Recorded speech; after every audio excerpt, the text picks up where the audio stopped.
Have you wondered what it really means to have black cat energy? How some women have it and some women don't? And somehow you're going to attract a golden retriever man with this type of energy? It's all very confusing. But here's the thing, it does work. And I'm a man saying that. So, on today's show, we're going to discuss exactly how you can have black cat energy and how the men respond to that in a way that will allow you to have them wrapped around your finger. Welcome to the Players Club. If you're paying attention to me and everyone else in the live stream, please say here present so I know you're here present and actively participating. Welcome all you beautiful people. Okay, good to see you. We got our two moderators here right on time. We got SH and Charisse here. Okay, we also got Mia here. Welcome, Mia. Welcome all you beautiful people. Got Missy America holding down the YouTube chat. We got Enlighten A, of course, one of our chat OGs. We also got Tosh here. We got Ashley here. We got so many more here. Lily's here. Welcome all you beautiful people. It's good to see you. We got Scotty in the TikTok chat. I remember Scotty B participating. Okay. Welcome to all of you beautiful people. Let's get started and we'll discuss as time goes on. Okay. So number one, in order to have black cat energy, you need to be elusive. Okay. Now, I'm not just talking about being elusive by not texting him back. We've talked about texting. We've talked about why you need to stay off the phone and not be a textaholic. Okay.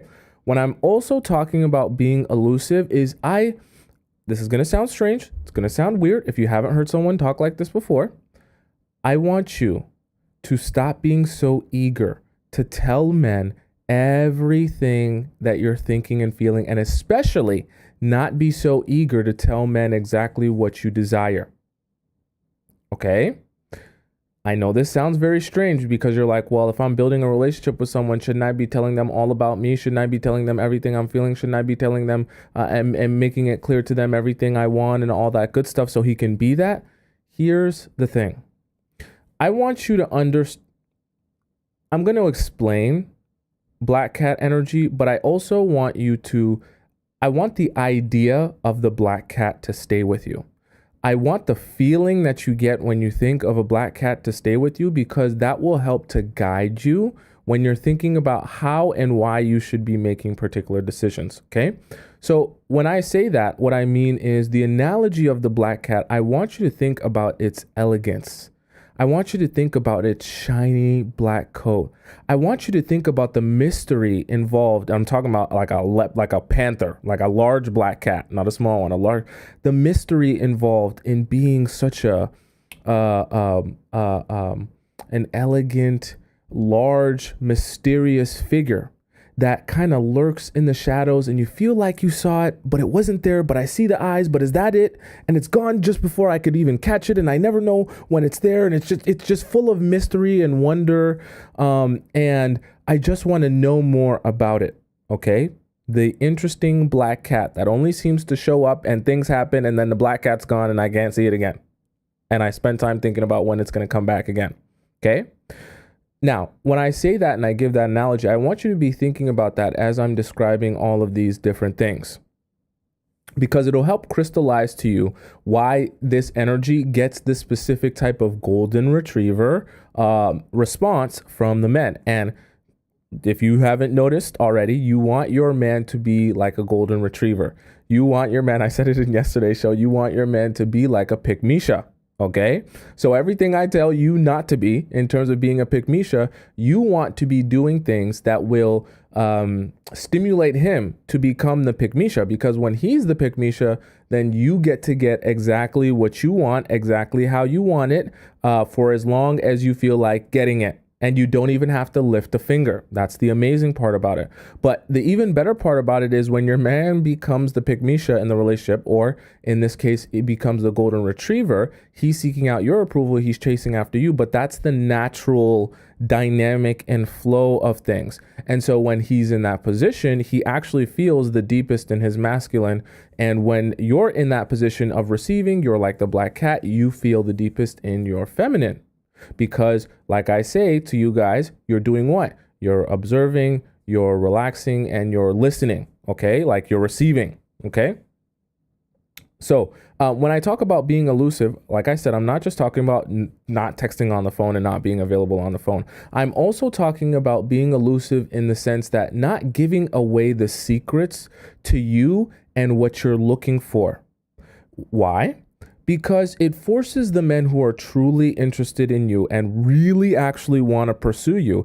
It puts them in a position where if I truly am that interested in you, I have to do things, take action to try to figure out what gets the best response from you.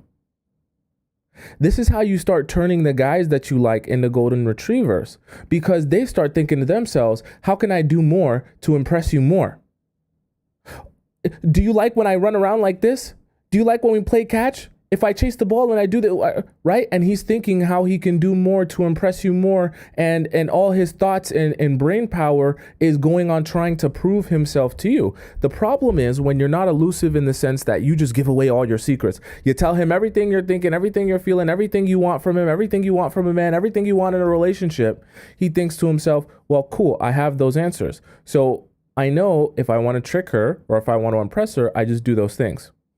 And while that might feel good to you for him to do those things, it doesn't require a lot of brain or thought power. And you don't set up this dynamic in which he's constantly chasing after you and you're sitting back relaxing and allowing him to show you how many backflips he can do in a row. And you clap and say, oh, that's a good job. That's a good job. What a good job. Good boy, right? You want him to be chasing after that. That's what you want him. That's what you want from him. You want him to be chasing after your approval. You and your approval are one and the same. So you want to set up a situation in which you're the black cat and your golden retriever man is chasing after you and your approval. Because then you get to set the stage for how it is that you want him to act or what it is that you expect from him. And when you are elusive, it only forces people who are interested in you to take a step in. It's the same idea as if I started whispering, like I was real quiet like this, right? Let's say me and you are in person, right? And we're talking, and I go from talking at a normal level and I start whispering. What's going to happen? You're going to lean in. You're going to lean in closer to try and hear more. You're going to lean in and try to understand the words that I'm speaking. But if I'm speaking loud, and if I'm projecting my voice, you're not necessarily going to need to lean in. You're not going to need to try to hang on to every word and focus on every word that I'm saying to understand what it is that I'm saying. You can kind of tune me out if I'm talking at a regular level, and you can still get the gist and the understanding of what's being said. But the moment I start whispering, now all of a sudden you've got to lean in. But it's the same idea, right? When you're elusive, it forces people who are interested in you to lean in and try to actually know more about you and try to better understand you and try to figure you out. And so you begin that cycle where they are chasing after you and your approval, trying to understand you, trying to see what you need, trying to see what your wants are, trying to scope out what your desires are. And it works out in your favor. So you want to be elusive and not be so eager to tell men, hey, I love when a man buys me flowers. If you could get me flowers, that would actually make me feel so amazing. And if you did this for me, and I just wish, a man's never done this for me and a man's never done that for me. If you could just do this for me, I can't believe I've never had a man take me out to a fancy, let him show you that, because his interest in you, right, motivates him and pushes him to say, I want to do more in order to get more access to her. Okay. And we'll talk about access, and we'll talk about specifically how you need to be deep within you so that the men can then in turn chase after you. Okay. So being elusive is number one. So I'll give you an example of what I mean by being elusive. Okay. So let's say you're on a date with a guy and he's asking you what you're looking for in a guy. When I'm talking about being elusive, I'm also talking about being vague so that those guys can start chasing after those answers. All right. So when I talk about being a black cat and I say be elusive, if a guy asks you what you want out of a guy or what you're looking for in a guy, I want you to be vague. I know it makes no sense. I know you feel like it's counterproductive. I know that it's counterintuitive, but I want you to understand when you're vague and someone's interested in you, it forces them to do work in order to get those answers. Okay? If they want to know what you're looking for in a guy, they start thinking to themselves, well, you're not really telling me anything you're looking for in a guy. So I'm going to have to figure out what you're looking for in a guy by doing everything I think you would want in a guy. By better understanding you, by learning you. And just that fast, you've created a scenario in which he's thinking about you. He's thinking about your needs. He's thinking about your wants and desires. And in the process of him thinking about your wants and desires, his focus is on you and on you solely. And his focus is on how to try to improve himself for you, that you will be proud of him. Yay, you're a good boy. I like you now. And that's where you want him to be. Okay? CMS says, yeah, like you say something super vague. I like funny guys. I like nice guys. I like gentlemen. Things that really could apply to anyone in any scenario, okay? And let him continue to figure out what it is that you're actually seeking, and let his interest motivate him to actually seek that out, right? This is why you almost have to use men's approach and energy against them. What I mean by that is you have to use the fact that if he's approaching you, assuming you didn't go up to him, assuming you didn't go up to him, and assuming you didn't initiate conversation, and assuming you didn't take the man's role, assuming you're still in your feminine because he approached you and you allowed him to approach you, you want to take that and use that to your advantage by allowing him to continue to pursue you by not giving him too much. And continuously giving him space that you can utilize the fact that he's interested in you and wants to get to know you more by allowing there to be more things that he has to actually get to know and understand about you. The black cat is mysterious, okay? That's also what we're talking about when we're talking about black cat energy. The black cat doesn't just blurt out everything they think and feel and they want and you're just a dumpster fire of emotions and trauma dumping. Okay, that's not what you are as a black cat. You're elusive. You're mysterious. You're to yourself. And because of that, other people want to know and discover more about you. It's a very powerful way to approach life and relationships. Okay. I know some of you guys are like, mystery, that's playing games. If you're trying to be purposely mysterious, you're just playing games. It doesn't make sense. Just be upfront and just tell people exactly what you think and feel. Here's the reality. Okay. I'll give you a little dose of reality before we hop in here to number 2. Here's the reality. The more upfront and honest with people you are, I know that people will say, even guys will tell you, I would just like you to be just super blunt with me. Tell me exactly how you feel. Tell me exactly what you want. Tell me exactly what you're thinking. Lay it all out for me. Don't play games, right? Guys will tell you that and they'll encourage you to do that. And then eventually, after you do that and try your hardest to be that, you'll realize they're very uninterested in you. And they end up chasing after the girls who are the most mysterious and barely seem to like them. So yes, people might say that's what they want. Yes, that might be the healthy way to go about it. But in reality, you won't see many results that way. Or at the very least, your results won't be as powerful as when you actually be strategic about being mysterious and elusive. And then the men are hungry hyenas for you. Okay, so being elusive was number 1. Now, being yourself is number 2. Now, I know on the surface, this sounds pretty straightforward. Oh, be yourself. You should just be you. Everyone just be yourself, okay? What I mean by be yourself is there is a natural inclination that you have as a woman to serve your man. Nothing wrong with that, okay? There's a difference between serving your boyfriend or your husband and serving a random stranger that you just started dating, okay? The thing that I mean when I say be yourself, I want you to be more cautious of trying to make so many adjustments in you and your personality to fit the mold of what a guy wants from you. Okay? When we're talking about black cat energy, A black cat is to itself and involved in itself. It's not worried about other people, and it's mysterious, which is why other people are worried about the black cat. Be yourself means that you need to be identifying and focused on what you are and not trying to change and adjust yourself to be someone who someone else wants you to be. Because similarly to the be elusive, where other people will tell you, hey, you should just come out and tell me exactly what you think or feel. You should just come out and tell me all your feelings and all your desires and all your wants, because that makes it easier for me. In reality, it just makes it less painful for me to have to discover that or chase you around. That's what the guys want. And it's the same thing when we talk about be yourself.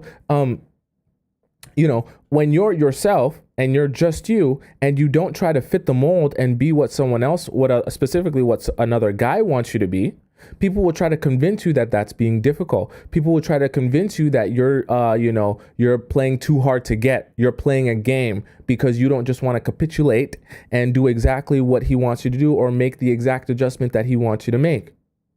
But in reality, when you're being more of yourself, you actually let out this secure energy that people become attracted to. You let out confidence that people become attracted, specifically men, become attracted to.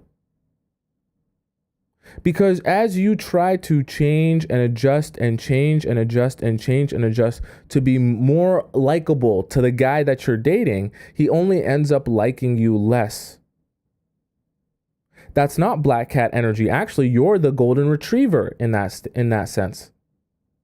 Because you're the golden retriever because you're thinking about how can I seek out your approval? How can I do more so that you'll like me? How can I do more so that you'll want me more?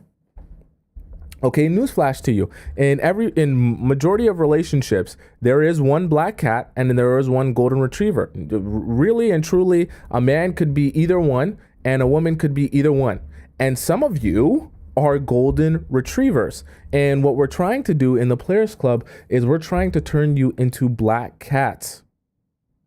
Because you can't have two black cats in a relationship and you can't have two golden retrievers in a relationship. One person's got to be it and the other person's got to be the other. Okay? So if you're to yourself, if you're being yourself, then you're not seeking out someone else's approval because you don't need someone else's approval to be you. You don't need someone else's approval to be more of yourself. You're already that because that's what you want and that's what you need. Okay?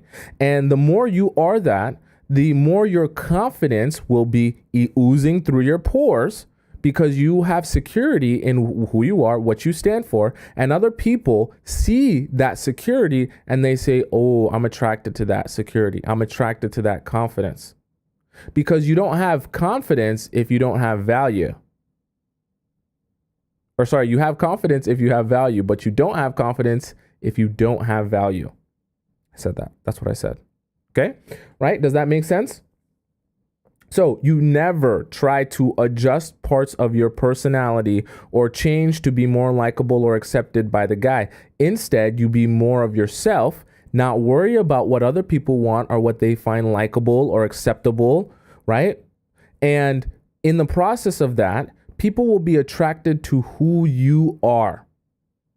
This is why it's so important, and we'll talk about this in a second. This is why it's so important to detach yourself from the idea that it has to be one specific person, because it makes it a lot easier to just be you and allow who's attracted to you to be attracted to you. Okay? So, right? Because in the process of you being more of what other people want you to be, they'll eventually get disinterested in you anyways. And they'll look to the people who aren't interested in trying to mold or shape their personality to be more of what other people want. They'll be attracted to the people, specifically the guys will be more attracted to the women who are trying to be more of themselves. And they're going to say, I like you. I want to join you on your train wherever it's going. Okay? So being elusive is number one. Being yourself is number two. Number three, let's discuss letting go. Now, I talked about this just a little bit earlier when I talked about you. You specifically need to let go of your desire to control people. This is going to sound strange to some of you. Here's the thing. When you get into a relationship with a guy or a talking stage, naturally, when you become attached to the idea that you want this relationship to work out, you're going to want to control him by turning him more into the guy that you're looking for, because you want the guy that you're looking for to be him, rather than identifying what you're already looking for and seeing if that person is him. See, part of letting go is developing your black cat energy, where you don't need people to be anything for you. However, you still know what it is you're looking for. And when you find that, that is where you will spend your time and your energy. If you do not find that, or in the process of you learning and growing in a relationship, you realize that this is not that, you then retract your energy. Okay? See, the most valuable thing that you have as a woman, especially when you're trying to embody this black cat energy, is your ability to give people more or take away more of your energy. That is your power. See, in that, you don't have to lift a finger. In that, you don't have to yell. In that, you don't even have to try to control people and force them to be something that they're not, or that they don't even intend to be. See, because when people are interested in you, when people are fascinated by you, when people are chasing and pursuing you and chasing and pursuing your approval, the moment you withdraw yourself from people, that becomes everything that you need it to be to motivate someone, specifically a golden retriever in this case, to motivate a man to say, oh, you're retreating from me, you're withdrawing from me. I need to know what I must do to fix that, so that I can continue getting access to you and so that you don't continue to withdraw from me. And see, when it's like that, when you're in that scenario, when you have that type of approach and that type of dynamic, you don't have to say anything. You don't have to do anything except withdraw. This is why I said one of the most beautiful things about how to make a man fall in love is you really just do nothing. And the more of nothing you do, the more you literally just have to withdraw yourself as they do something that you don't like or you don't approve, and you give yourself your energy to the people who are embodying what it is that you're looking for and what it is that you want. Okay, so you have to let go of your instinctual desire to control people and mold them and turn them into what it is that you're looking for, or to try to turn this relationship that you have with them into the relationship that you actually want. Instead, you do nothing, like Sweet just said, you do nothing, and you allow men and their interest in you to motivate them to be who you need them to be. Literally do nothing. You always need to be holding on to your leverage as much as you possibly can. And the fact that if you're doing this right, that means you started off the relationship with him approaching you, him being interested in you. Now, obviously, there's going to be guys that you find fascinating. There's going to be guys that you think are cute and things like that. But assuming you start off the relationship with him taking the initiative, right? That's him saying, hey, I like you. I want to get to know you more. Hold that. Hold on to that for dear life. Don't let go of that. See, the problem is the anxiety that a lot of you guys are struggling with, where you feel like, oh, I just need to do more so that you'll like me more. Oh, I feel like I'm losing out on you. Oh, I need this relationship to work so bad because no guy will ever love me ever again if you don't love me right now in this second, right? That anxiety that's just rolling through you and steamrolling you is hurting all of your relationships, because you can't let go and allow someone to be who they intend to be with you.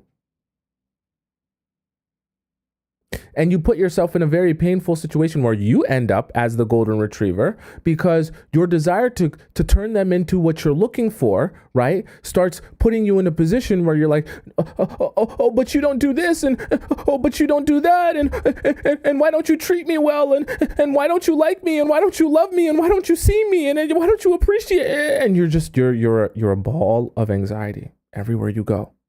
You're up and down all the time. Right? But when you let go And specifically, you let go of your desire to control and you let go of the idea that it has to be them. You also allow yourself to let go of the roller coaster of emotions that you'll feel when things are going super well and things are going not so well. Okay? Because your life, right? You as in an emotional state, there's nothing wrong with being emotional, but you shouldn't be on a roller coaster where you're super up one day and then you're down in the dumps another day. There has to be a happy medium that you can exist in that allows people to be drawn to you. I'll be the first to tell you, men are not drawn to women who are on emotional roller coasters like this, up one day and they're down the next day. Yeah, cool. That might be a toxic cycle, but you can't exude confidence when the smallest trigger will set you off. You didn't text me for an hour. You don't love me anymore. Do you like, be so for real? Do you think guys are going to be attracted? Be so for real. How are guys supposed to be attracted to that? You said you were going to call me at 9:00 p.m. You haven't called me. It's 9:03.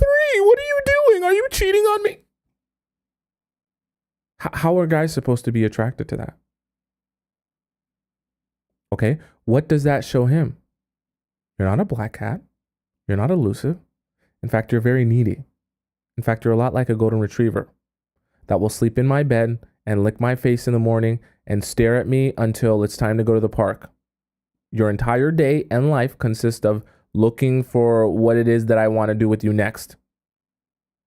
As soon as I leave the house, your life is literally boring until I enter the house again, like a dog. Okay? You don't want to be that.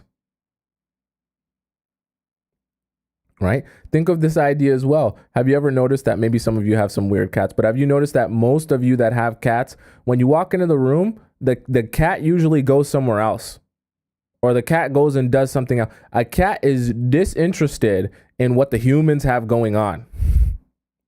But the dog will be waiting at the door with the tongue out at the door, right? Ready for you to walk into the door. It's like his life has literally been on pause and on hold until you walk back into the door. And like his life can't start until you get back into the door and get back into the house, because that's when things become interesting. But the cat's like, yo, I was doing my own thing. Like, actually, now that you're here, it's kind of bothering me because I was really happy just doing my own thing. If you could please not be in the same room as me. Okay? Right? That's how some cats maybe might be like dogs, but for most cats I know at least, they're very much disinterested in humans. Okay? Right? So, and the reason I give you that example is because I want you to start thinking about that when you're thinking about how you want to start carrying yourself. Allow other people to be interested and fascinated with you while your interest and your fascination is within yourself. I know it sounds, that sounds toxic. That doesn't sound like it's very healthy. That doesn't sound like you're really going to be building relationships with people. Do you want the men to chase you or not?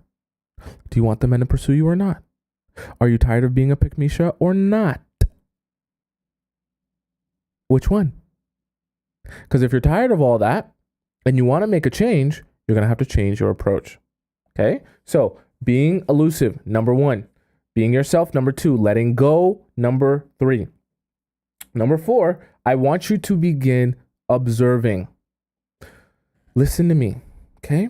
As you let go and you allow people to show you who you are, you actually need to do a good job of observing people. See, part of your security within yourself as the black cat is knowing what it is that you want and being patient enough to observe people in their truest form and see if they're in line with what you're looking for. You don't adjust what you're looking for anyone. However, you don't freak out if someone that you meet is not what you're looking for. Let me give you an example. Let's say you're in a relationship with a guy and you know, hey, I'm really looking for a gentleman who will buy me flowers and talk to me nice and take me out on fancy dinners. Okay, that's what you really want, like a really sweet gentleman to you. You're really seeking that. Someone that really is a traditional man and all that good stuff. Cool.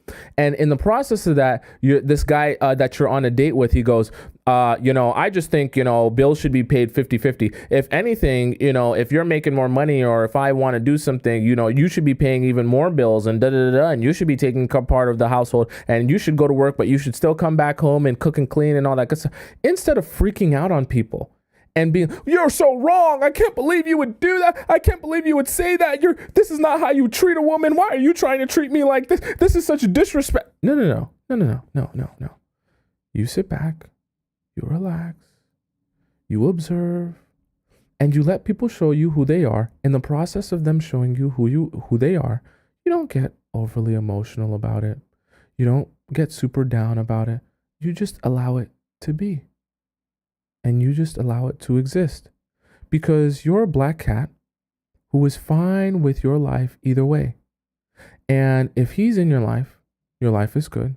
If he's not in your life is still good. And so it doesn't really matter what he thinks or what he feels if it's not in line with what you're looking for. But the process of figuring out that he's not what you're looking for doesn't upset you, doesn't let you down. It doesn't get you emotional or get you, outside of yourself. It just is. And you allow it to be, because you're here for what you're here for, and you're not here for anything else. Okay? I'll be honest with you. Men find that fascinating, because they're used to being able to trigger women. Just like that. If I say one thing, I can trigger you. If I say this, or if I do this thing, I can trigger you. And you know why it's so powerful to be able to know how easy it is to trigger a woman? I'll tell you the truth. Because if I know how easy it is to trigger you, then I also know how easy it is to manipulate you. I also know that you're weak. I'm not talking about physically, I know weak mentally. Because the more emotional I can get you, the more I can trigger you, the more I can manipulate you to do what it is that I want you to do. Because then it all becomes about manipulating those emotions in the way that I want to manipulate them, at the times that I want to manipulate them, to see the response and the result that I want to see. Which is actually ironic, because that's what I'm teaching you all to do, is to stay observant, stay relaxed, stay centered. And I'm also giving you advice on things on how to keep yourself centered. That in the process of meeting these people, in the process of dating these guys, you can continue to stay grounded and not be swayed by all these tricks and games and confusion and back and forth. And you can stay focused on what it is you're here for, and stay focused on, if this is not what you're here for, then you walk away. Okay? Does that make sense to you guys? Right? I want to make sure we're still on the same page. Someone said you're muted. Am I muted? You all should still be able to hear me. Okay, so you want to be observing. Let's say, for example, you can hear? Okay. Let's say, for example, you have a boyfriend who all of a sudden, actually, I kind of gave you guys the example. I was going to give you guys the example, but I already gave it. The example of the guy who all of a sudden is wanting to not pay bills and, go 50-50. And now you're all bent out of shape because you're like, you should be like this and it should be like this. And you're fighting him and you're fighting this relationship and you're trying to, no. Let people show you who they are, observe who they are, and don't be moved or shaken by it, because you're only here for what you're here for. And as soon as people show you that this is not what you're here for, you allow that to be and you move forward. See, this is why it's so powerful. This is why it's so powerful to not be giving away Squirtle for free. Okay? Very powerful. Because you help to keep yourself in a state of control and being centered and grounded when you're not anxious that, oh my God, I may have just wasted a body. Okay? That's like the number one thing holding a lot of you back. Because when you give that pineapples away, Of course, obviously, it's decreasing his motivation to continue growing and building the relationship with you. But on top of that, it's increasing your own anxiety within yourself that you're like, oh my God, okay, now that I've given this away, I gotta hold on to you, because if I don't hold on to you, I've literally wasted a whole body. I've connected with you on the deepest level. I can't let you go now. Right? And as soon as you begin thinking like that and feeling like that, it's done for you. It's over for you. Because any slight withdrawal that he makes will now affect you insanely. You'll be like shaking. You're like, oh my God, you're withdrawing now. It seems like you're uninterested now. I already gave myself to you, and I gave you pineapples, and you had access to my squirrel, but now it looks like you don't like me anymore. What can I do more so that you'll like me again? Can I fix this? Can I crawl on glass for you? Can I scrub the floor squeaky clean? Can I cook 10 dishes at once, and maybe you'll like me again? Maybe you'll give me some validation again. Maybe you'll want to be with me, right? And it's horrible. Right? It just snowballs and downhill very fast, and you're spiraling, and nothing good happens after that. Okay? So that's why you need to stay centered. You need to keep yourself and allow yourself to be centered by doing certain things or not doing certain things to stay centered. Okay? So be elusive, number 1. Be yourself, number 2. Letting go, number 3. Okay? Number 4 was observing. And number 5, you need to do a deep dive within yourself. Did you hear what I just said? You do a deep dive, deep. We're going deep today. Get your mind out of the gutter. A deep dive within yourself to figure out what it is that you're about, you enjoy, what your life is, outside of the boy. Okay? You will never be able to embody black cat energy if your entire life is about that boy. What I mean by that is if your entire life becomes his approval and whether or not your relationship is going well and whether or not he likes you today, you will be so out of whack on a daily basis, it's unreal.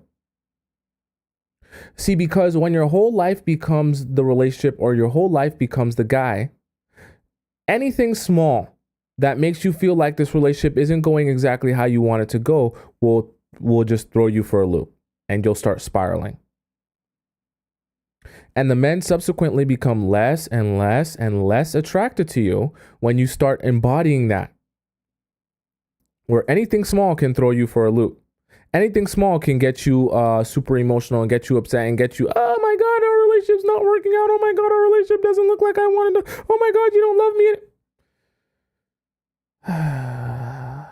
I'm taking a deep breath because that's how exhausting it is to be with someone like that. And it's not the natural state that guys want to be in when they're in a relationship, because then they quickly feel like the black cat. They quickly feel like the one sitting back, observing, listening, receiving. Not the one who cares and wants and values you so much that his interest in you is motivating him to continue chasing after you.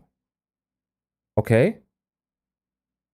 Remember the analogy of the black cat that I gave before, right? It's elusive. It's mysterious. It's like here and it's there, and I can't quite get a grasp on it. I don't quite understand it. Who are you? What are you? What is this, right? And the feeling that you get or you think of when you think of a black cat, a mysterious cat, and what makes it intriguing. This is why I always tell you guys to be focused on your perception, because your perception will drastically control how people approach you and how or if people value you. Okay? Ashley says, yes, my man is exhausting to be around at this point. Right? Does he do that? Is he like that? Do you love me today? Do you love me yesterday? Do you love me 3 seconds ago? Do you love me more than you did 30 seconds ago? More than you did 10 seconds ago? Back up, please. Take a step back, please. You're smothering me. Please don't smother me. Okay? You don't want to be like that with people.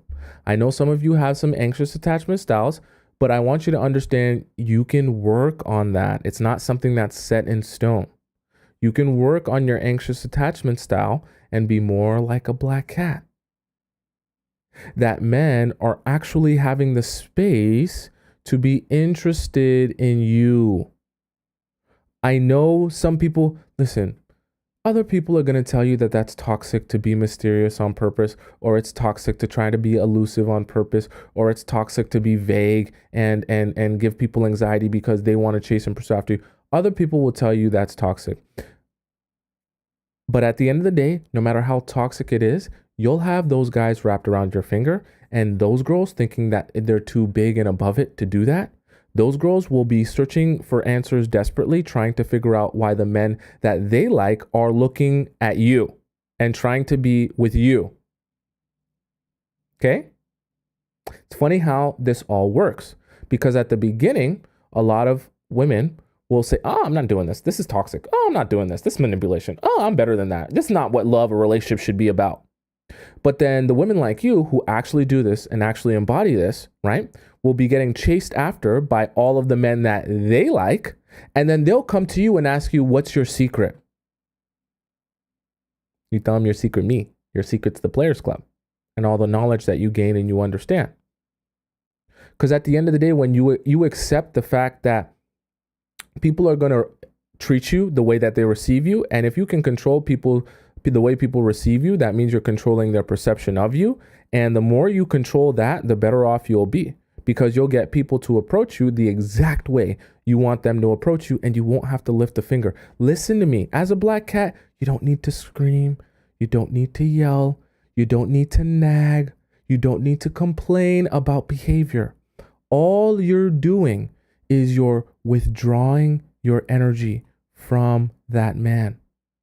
And the process of him wanting you, being interested in you, liking you, wanting to build with you, caring about you, will put him in a position where he becomes compelled to try to figure out what your needs are in order to stop you from withdrawing from him. This also applies to a relationship, like a long-term relationship, okay? Not even just a growing stage where you're growing and starting to date someone, right? Because as you withdraw from guys and they're interested in you or they're dating you, what's going to happen is the fact that they care about you and are invested in you, they're going to say, okay, what must I do to fix this? What must I adjust in order for you to not be withdrawn from me again? And see, when they're in that position, I think I talked about this yesterday, when you have guys in a position where they're on their hands and knees and they're begging for forgiveness, or they're begging to gain an understanding of what your needs are or how they can fix this, well, now you have him in a position, in a mind frame where he's ready to receive whatever it is that you want or you're asking for. And a lot of you make the mistake of not being the black cat, where you put yourself in a position where you're nagging or complaining or trying to force him to be something, or complaining about how he's not something, trying to hope that will fix it or turn the situation around. When no matter how much you complain, no matter how much you nag, you're never going to get him in a position where he's in a mind state to receive that and actually make a change or adjustment. People, and men specifically, only make changes or adjustments when they've come to the realization that they want to make a change or adjustment to see a different result. So when he comes to the realization that I want to be with you so badly, and I want to be with you so much because I love you so much, that I want to make a change or adjustment so that you're no longer withdrawn from me, then you can say anything. And all he's thinking about is, okay, that's exactly what I'm going to do.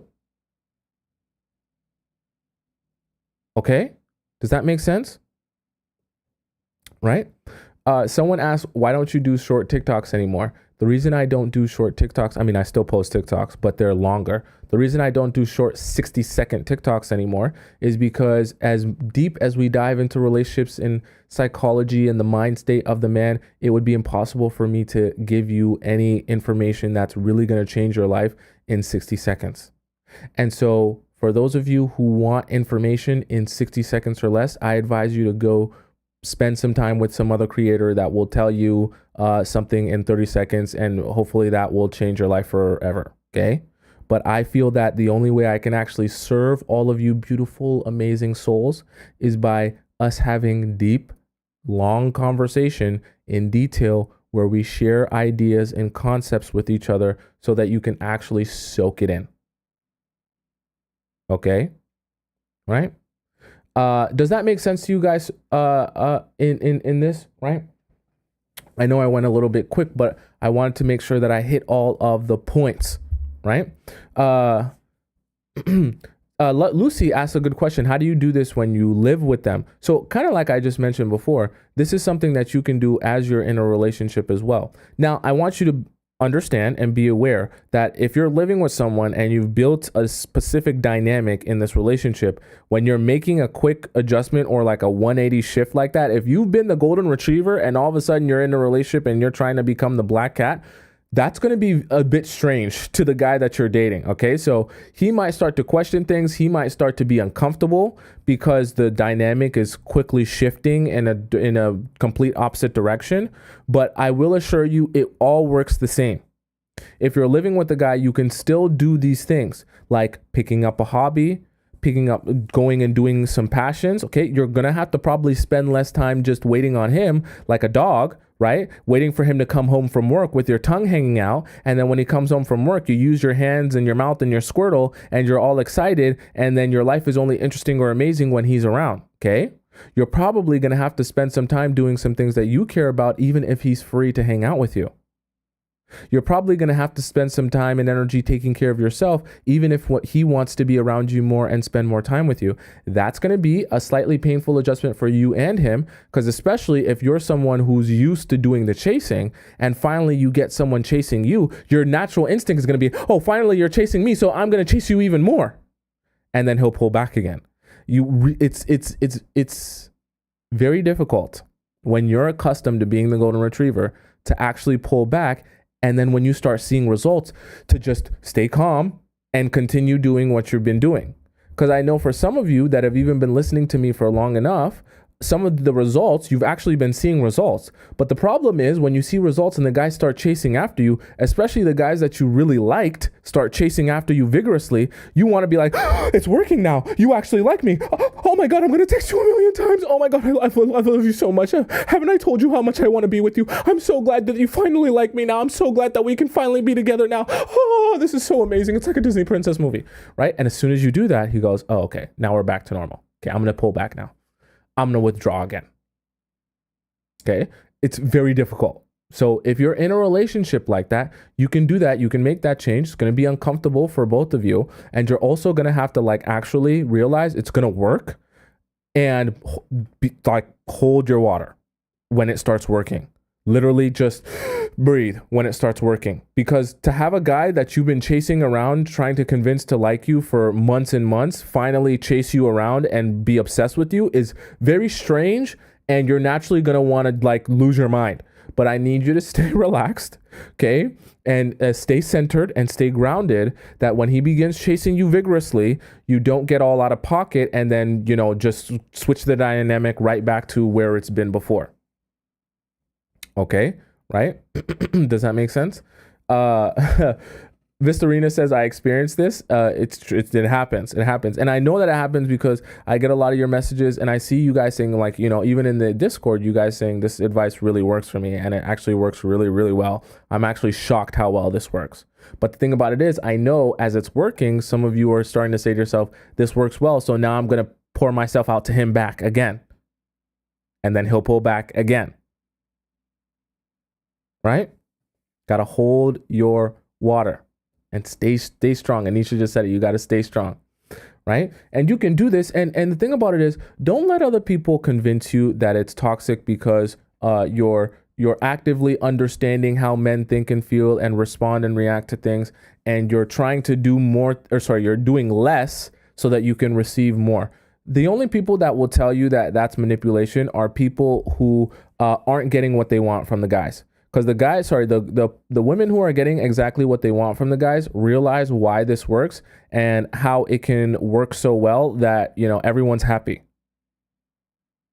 Because like I said before, when guys can be the golden retriever chasing after you, they're actually happy because they get to be in their masculine and they get to work for your approval and feel like they're actually earning something. Okay, you want guys to feel like they're actually earning you and working for you. Is it glitching for you guys still on TikTok? That's very strange. It says my network is fine here. Okay. Am I freezing still? So that is that. So do you guys have any other questions about what we discussed? I know I went a little bit fast, but we have a lot of Discord questions to get to, and I want to get to them today. By the way, if you have a Discord question for me, please feel free to go into the TikTok chat, my TikTok bio, or go into the Discord. I pinned it right at the top, and also it's down in the description below if you want it as well, okay? So I'll give you guys the 5 points that we discussed today. So be elusive, be yourself, let go, observe, and a deep dive. If you want to, actually listen to them, all of them again, just go over to my YouTube. My YouTube is right on top of my face at the top right there. Just type in my name on YouTube. I'm live on TikTok and YouTube simultaneously. So you can go and find it there. And even when I finish this live stream, it will be available for you to watch in its entirety there. So don't fret if you missed some points or you came late. You can still find this entire live stream there on my YouTube, and you can rewatch it and get all the information, okay? Everyone else has been here, which you should have been, and they have gotten that information. MP says, what about long distance? This can theoretically work in long distance. The only reason I say theoretically is because I know for a fact that majority of you talking about long distance are in a pen pal relationship, and it actually makes me sick. And I'm tired of all of you being in pen pal relationships where you're just in a relationship with a guy that you text and talk to on the phone casually with no real intention of ever seeing each other in real life. There's no plan. There's no schedule to actually meet up in real life. It's just chit chat over the internet. Okay. And that's why I say when some of you be like, oh, but what about my long distance relationship? You're not in a long distance relationship. You have a pen pal. There's a difference. Okay. All of the things that I talk about can still apply in an actual long distance relationship, which you actually have a real life connection. Don't make me mad. Some of you don't have a real life connection with the person you're talking about a long distance relationship with. Okay. User said, what's considered long distance though? That's my thing. Okay, I would consider anything long distance where you physically cannot see each other more than at least once a week. That is what I would consider long distance. So if for whatever reason it's feasible for you to see each other more than once a week, like it actually feasible just means like it's actually realistic and possible, that I don't consider that long distance. So just because they live an hour away, that's not long distance, because you can still see someone at least once a week, multiple times a week, even if they live an hour away. All right. Anisha says, let's be so for real. It bothers me because some of you guys, I know you guys want help and advice, but some of you guys are in pen pal situations, not a long distance relationship. Okay. So with that being said,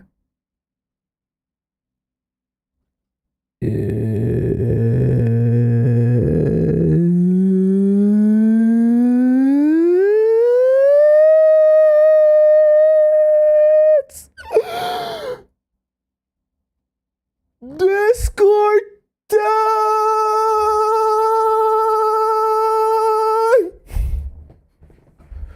Let's go.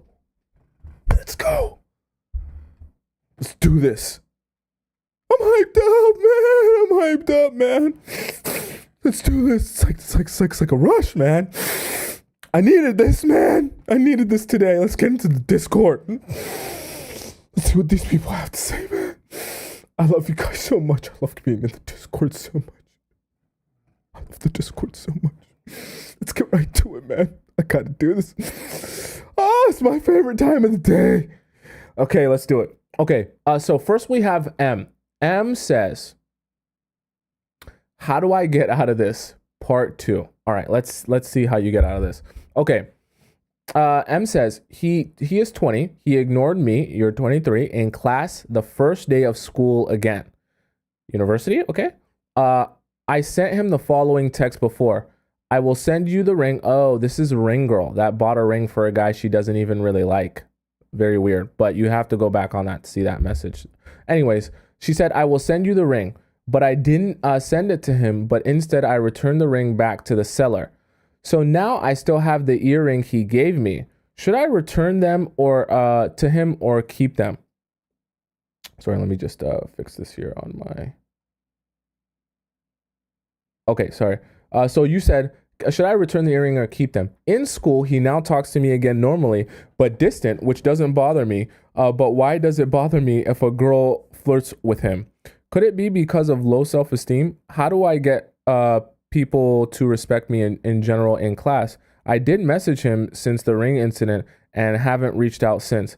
I want to work on my body language too. So main question is, how do I change myself so that people respect me? Okay, great answer, Em. I actually talked about this in, I think it was 2 live streams ago, how to kind of carry yourself in order to like get respect from men. Here's the thing. Everything that you do to get respect from men has to be focused inward on you. See, the more you try to be a pick-Misha, the more you try to be likable to men, the less likable you actually become. Like all of your energy needs to be so focused on you that you're not worried about what anyone else thinks of you. And honestly, I know some of the other people in the chat might not know the continuation of this story because this is a part 2. But basically, you buying this guy a ring, that's pick-Misha energy. I don't understand. He's never going to respect you or the fact that you have value when you're purchasing him a ring and you're not even dating this guy. You're not even anything with this guy. You haven't even done, like, it's ridiculous. And it doesn't speak well to your own self-esteem when you act like that. Let him show you how much he wants you, unless you plan on proposing. Okay, that's not where you want to be. So you need to be focused on you and don't listen. You don't have to do anything for men in order for them to like you or be interested in you. Ironically, the less you do for men, the more interested they are in you. So if you want to gain respect from men, do less for them. It sounds crazy. It sounds weird, but the girls that are trying to do the most get the least respect. It's crazy. Do less for men and they will respect you more. Don't budge your boundaries or adjust yourself for men. They will actually respect you more. It's actually insane how that works. I don't know how that works. I didn't make the rules, but that's how that works. Okay. So that's my advice to you, and thank you for the follow-up. All right. Next we have here, let's see. Oh, there was one that there was one where she sent the message and for some reason I didn't get a chance to answer it. And I want to make sure I answer it because even the title, I was like, how did I miss this one? Where did it go? It was titled something narcissist something. And I know that I missed it because I was like, this one. I did not answer this one. I don't believe I did. So I'm going to answer Camilla's here. Oh, by the way, thank you so much, Lola. Lola donated 20. What is CHF? What currency is that? Anyways, 20 of whatever currency that is. Thank you so much. I really appreciate that. Okay, thank you so much. I don't know what CHF is though.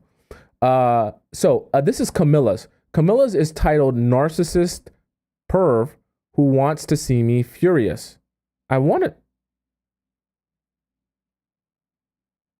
Yeah, I don't think I read this one. I feel like I would remember this.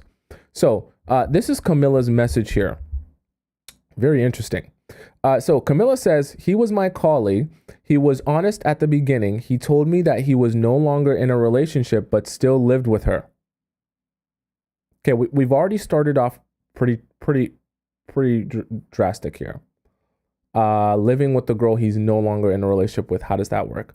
Like a stupid girl, I believed him because he had deleted all of their couple photos. Yeah, that does it. And I was in love. How long were you knowing this guy? Okay. We had pineapple-y contact in bed 4 times. Okay. Wait, sorry, in bed for your bed or his bed? Because if you're at his bed, then, she's there. How does that work? Or maybe she wasn't. Or you did in the bed that they sleep in? I don't know.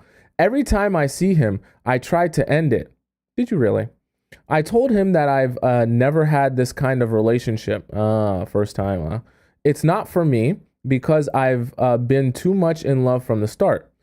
I stopped everything suddenly because I learned that he got back together with his girlfriend. Shocker. I'm shocked. It was 1 year ago. Now he told me he wanted to continue even though I refused. But if you refused, why does it matter? Okay, I stayed in contact with him anyways because I was very attached and had to wean myself off slowly. That's not how you do that, actually. That's called stringing yourself along, not weaning yourself off slowly. That's what that's called, stringing yourself along. The energy shifted. He chased me for 1 year with his girlfriend by his side, sleeping in his bed. Interesting. To make me give in to pineapples with all the blackmail you can imagine. I lost 10 pounds and now had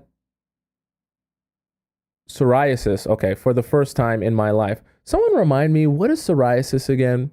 Like, I've heard the name, but I just can't remember what it does. He doesn't know the harm he has done to me. I ended our relationship when he got back together with his girlfriend. He's been chasing me for 1 year to have pineapples with me one last time, even though he's back with his girlfriend. I'm a bit confused, Camilla, why you have not blocked him at this point. I mean, I get what you're saying, and I get why it's upsetting, and I'm agreeing with you that he's a bad person, but I'm a bit confused why you're still even answering his messages or even allowing him to contact you. People said it's a skin condition, flaky skin, like being not like being ashy, but like almost like eczema, but more extreme, I guess. Okay, a scaly rash, interesting. He informed me days ago that he's married. I didn't react. Oh God.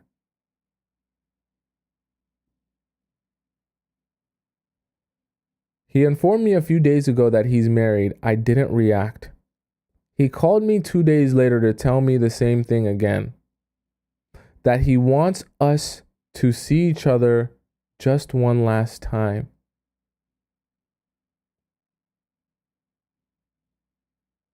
Does that sound like a good idea to anybody? I just, Camilla, I know we're not done here, but I'm trying to understand, like, I know that you're attached to the guy, so I'm not saying that you're a bad person for being a little bit irrational, but I failed to see what it was you were even expecting out of the situation at this point. Like, even if, let's say, you were holding on to hope, what hope were you holding on to at that point? He's married with the girl that he's been living with for how many years? Okay. I refused, and you know what? He got married 1 week later and blocked me. You can't make this up. You literally cannot make this up.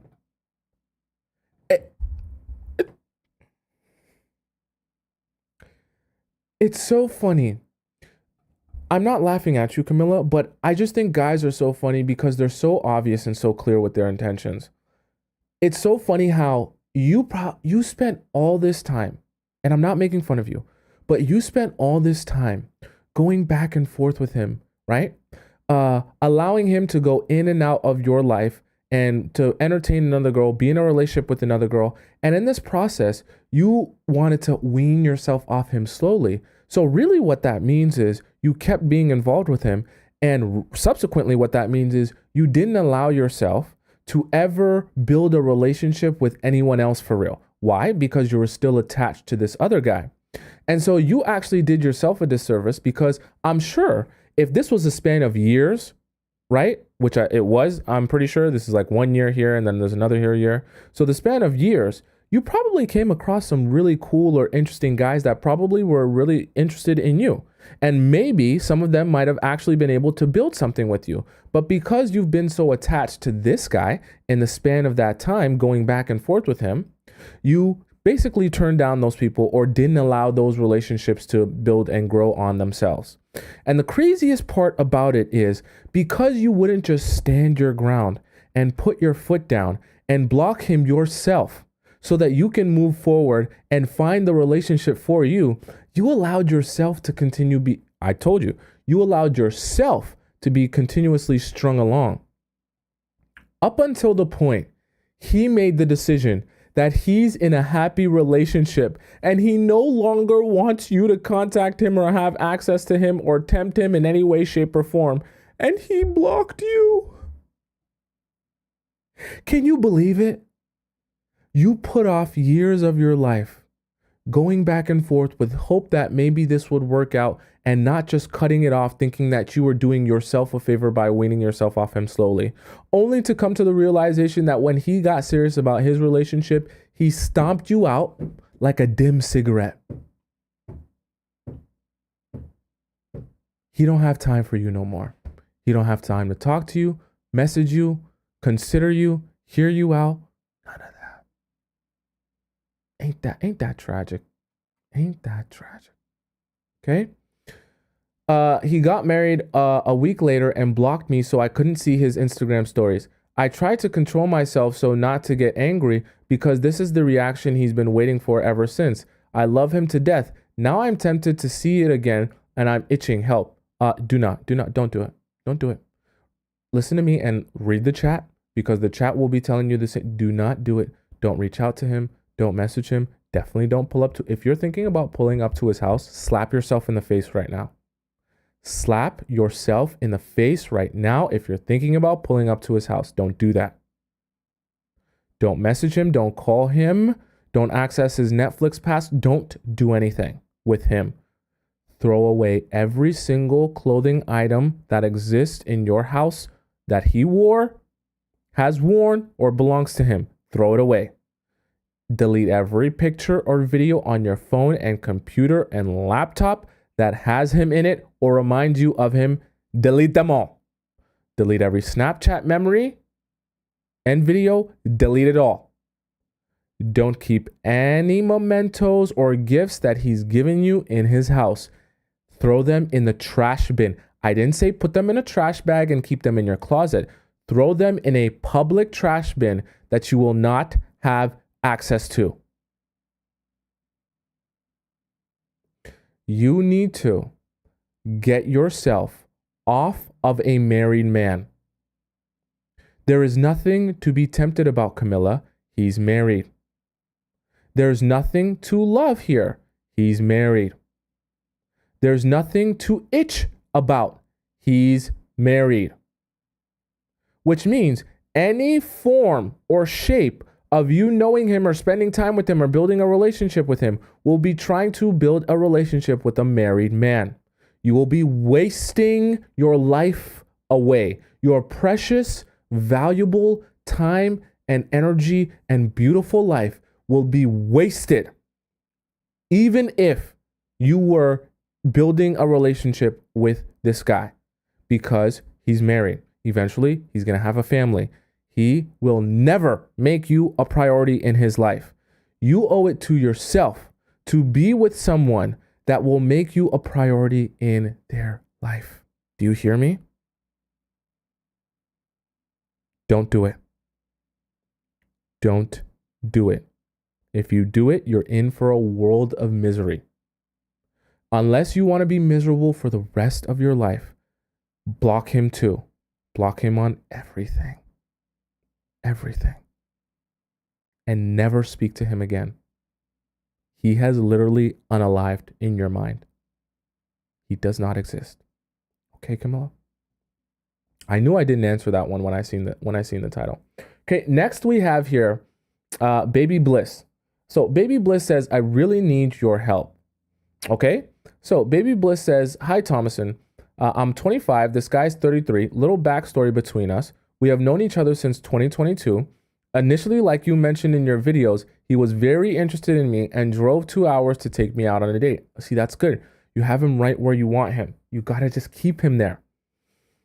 We were always off and on, and I would only see him at events in the summer times.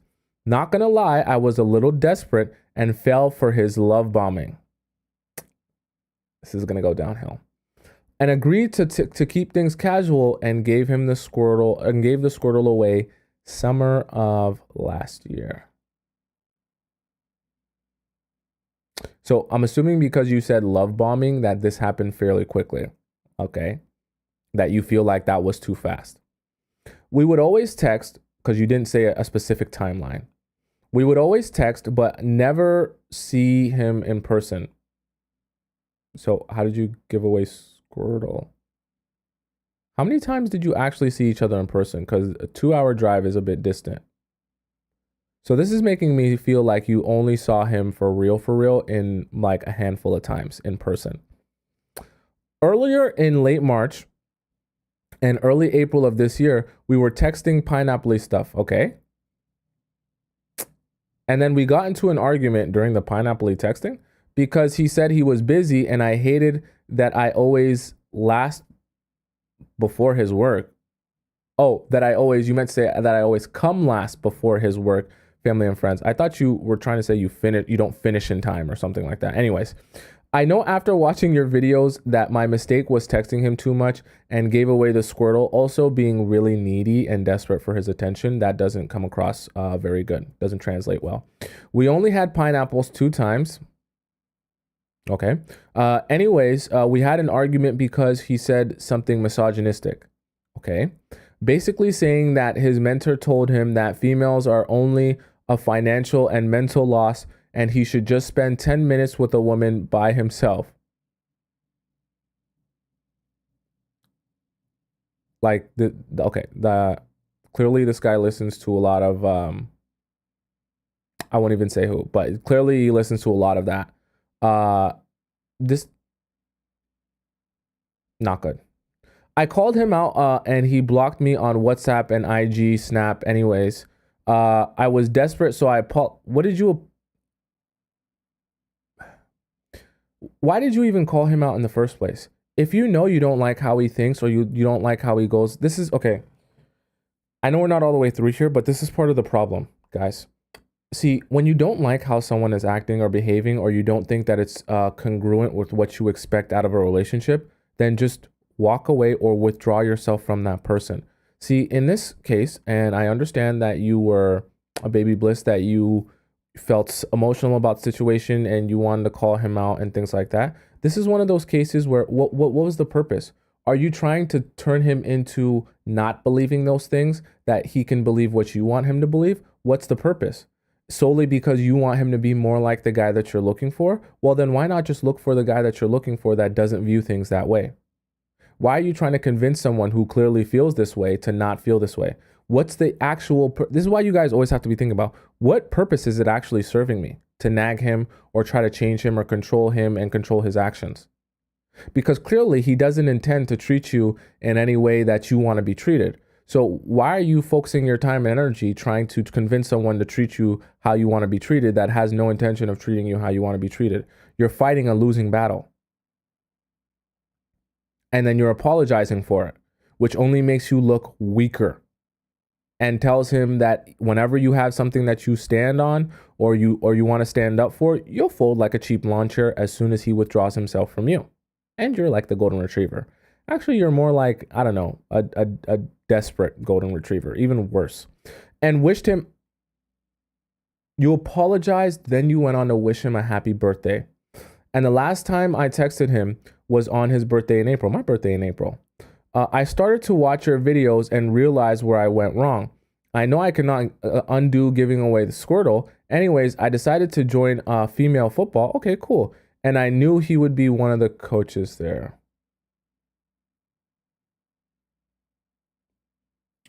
So you didn't actually do it because you wanted to do it. You did it just to see him some more. This is the problem.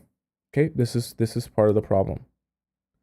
When I tell you guys to do things you're passionate about, I specifically say don't do it for boys. Also, don't do it simply to meet boys. Do it because you actually enjoy it and find fulfillment and get fulfillment out of it. Like, it is ridiculous for you to be doing things for the sole purpose of seeing a boy or to just meet more boys, because you'll be very frustrated if you don't meet 1,000 boys that night. Or if you don't see the guy there. Or if it doesn't work, like, okay, Let's go on. I honestly just joined to make more girlfriends. Yeah. Chat. Does anyone believe that? Listen, Baby Bliss, I'm not trying to make fun of you. I just want you to like, let's be for real, okay? I can't BS you. Like nobody believes that you came there to make more girlfriends. You could have joined any football league that he wasn't the coach of then. If you really love football that much. Okay? Let's be so for real. Let's not mess around here. From the same ethnicity. Last Friday, he unblocked me on WhatsApp and messaged me saying, I have to say this isn't the forum I thought I'd see you next. Laughing emoji. Like he was surprised to see you there. I have not spoken to him since April. I also did not tell him that I joined football. He saw my name on one of the coaches' forums and messaged me. I didn't respond for 2 days, and today was my clinic date. Side note, I have not seen him in person for almost a year now. During the clinic, I actively tried to ignore him like you mentioned in your video. I pretended like he didn't exist and focused all my time and energy on making new girlfriends, laughing and giggling with the new girlfriends. Let's see how long that lasts. When first time to approach me, but I would just turn around or walk away. So when you might say when he tried to approach me.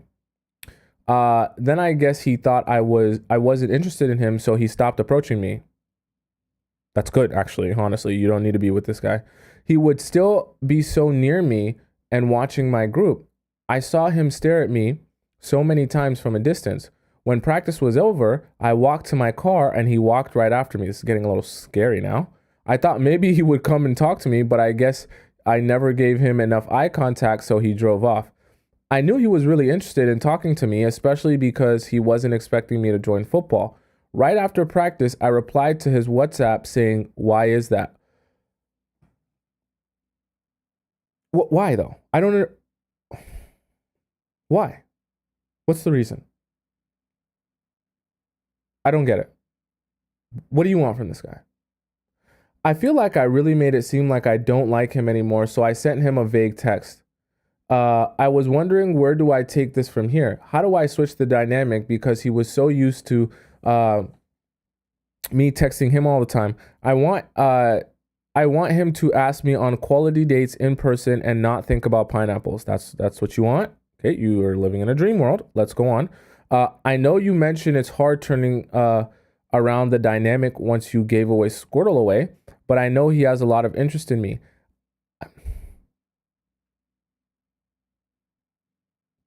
I love you, Baby Bliss, but I need to be honest with you.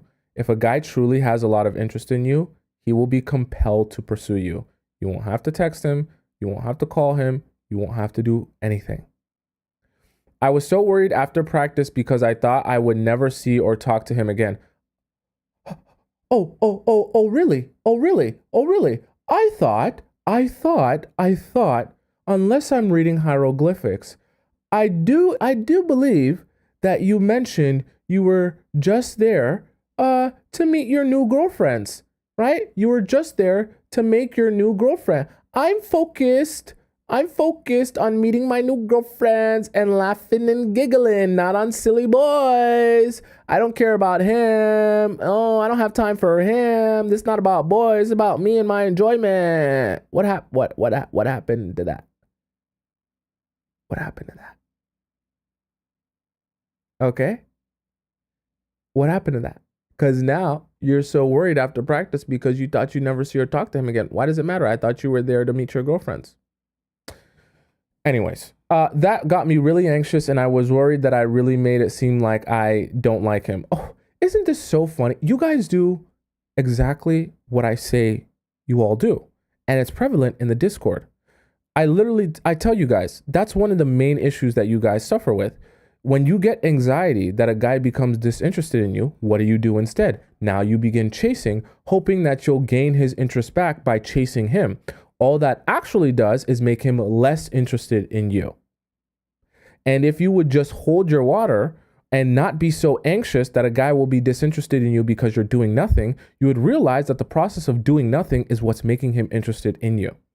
He is also playing games back and talking and taking a very long time to respond to his text. Why? Because now you're chasing him. I'm worried. See,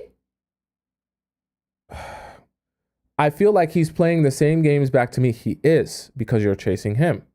Um, should I reply to his future text, or what text can I send him to get him to plan dates? He is very good. He's a very good date planner, but very busy because he's a criminal defense lawyer. And also, the pineapple tension between us is crazy. How do I keep my composure on dates and not fold? Like, you need to get a grip here. More screenshots below. Did I do a good job of vaguely texting him? Any tips to change? I want to end the convo and get him to ask me out in person. It's been over 48 hours and still no reply. And he didn't look at the text either. I'm thinking I should just leave him on red when he does reply because he's playing games with me and I took 2 days to respond earlier. I don't think he's actually this busy as a lawyer. No, he's not. I know he was expecting to see me during the summer events, and that's why I said I won't be there to encourage him to ask me out. Don't. Just let him not see you and then ask you. Also, if he does not ask me out on a date, how do I tell him that I will not sleep with him anymore on these dates? You don't. You just don't do it. Okay. Baby Bliss, the answer to a lot of your questions is stop trying to talk about it and discuss it and just do it. You need to stop messaging him back unless he's going to approach you with, I want to take you out on a date. When can I see you again? Because it seems like you're having all of this pointless conversation. I don't even really need to read this because I already know what this is going to be.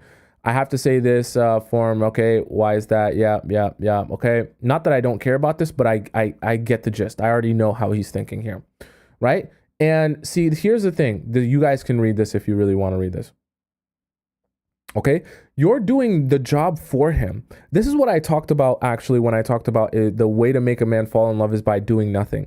And I told you guys, do not be planning dates for a guy. Also, don't jump ahead of things and try to make it easier for him to plan a date and answer questions that he never even asked in the first place. So, Baby Bliss, what I mean by that is you're trying to do the job of the man for him by being like, oh, well, I knew you would be expecting to see me at these summer events. And since you're not going to see me at these summer events, I just thought I'd tell you ahead of time that I'm not going to be at these summer events. That way you can schedule your schedule and plan your plan out so that you'll know that you can take me out on a date on exactly Tuesday and Wednesday, because those are the days that I'm the most free. So, you know, if you ever want to take me out on a date, then those are probably the best days that you could. Stop doing that. If he really wanted to be with you, allow him to come to the realization that, hey, I'm not seeing you at these summer events. Hey, I haven't seen you in a while. Where you been? You're not texting me back. I would love to take you. Then when he asks you where you been, you can say, yo, I'm not going to be at these summer events. Period. Full stop.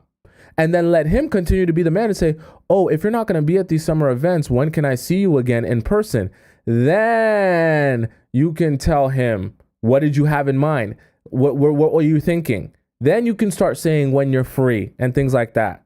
When he asks you out on the date, don't be trying to get ahead of stuff and let him know, oh, so I'm not going to be here at this time and I'm going to be taking a break. Blah, blah, blah, blah, blah, blah, blah, blah. He doesn't care.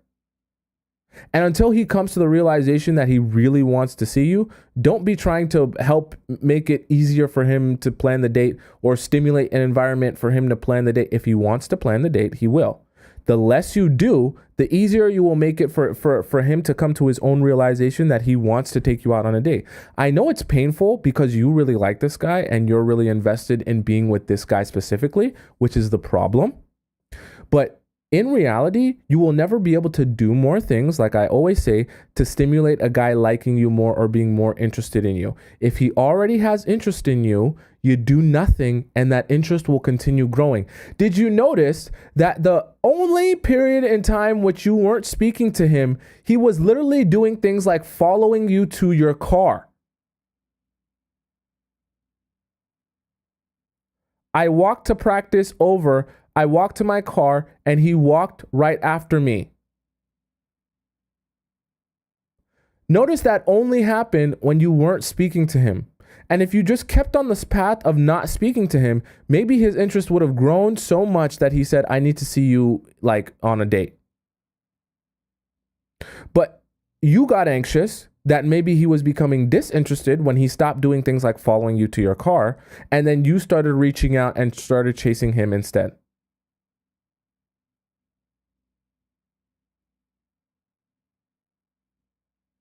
Okay? So, baby bliss, do nothing and reside yourself to the understanding that in the process of you doing nothing, he might not reach out to you ever again. In the process of you doing nothing, he might also reach out to you and ask you out on a date. Either way, your life is still good. Don't go to football practice just because you want to see him. Okay, I would actually advise you to withdraw yourself from that football team and find a new one that he doesn't coach so that you can actually know that you're doing it for your fulfillment, not to see him more. And if you don't plan on talking to him at the football practice anyways, what's the point of trying to be at the same football practice as him or that he'll see you? Because you're just making it easier for him to find you in a place where he can have access to you without taking you out on a date. You should squeeze the life out of all the access he has of you that's not taking you out on a date. Why? Because then if he really wants to see you and speak to you, he'll have to take you out on a date. Don't try to be seen more or be heard from more, thinking that's going to stimulate him to ask you out on a date. That's going to make it easier for him to not ask you out on a date. Okay? So, baby bliss, very simple. Do nothing.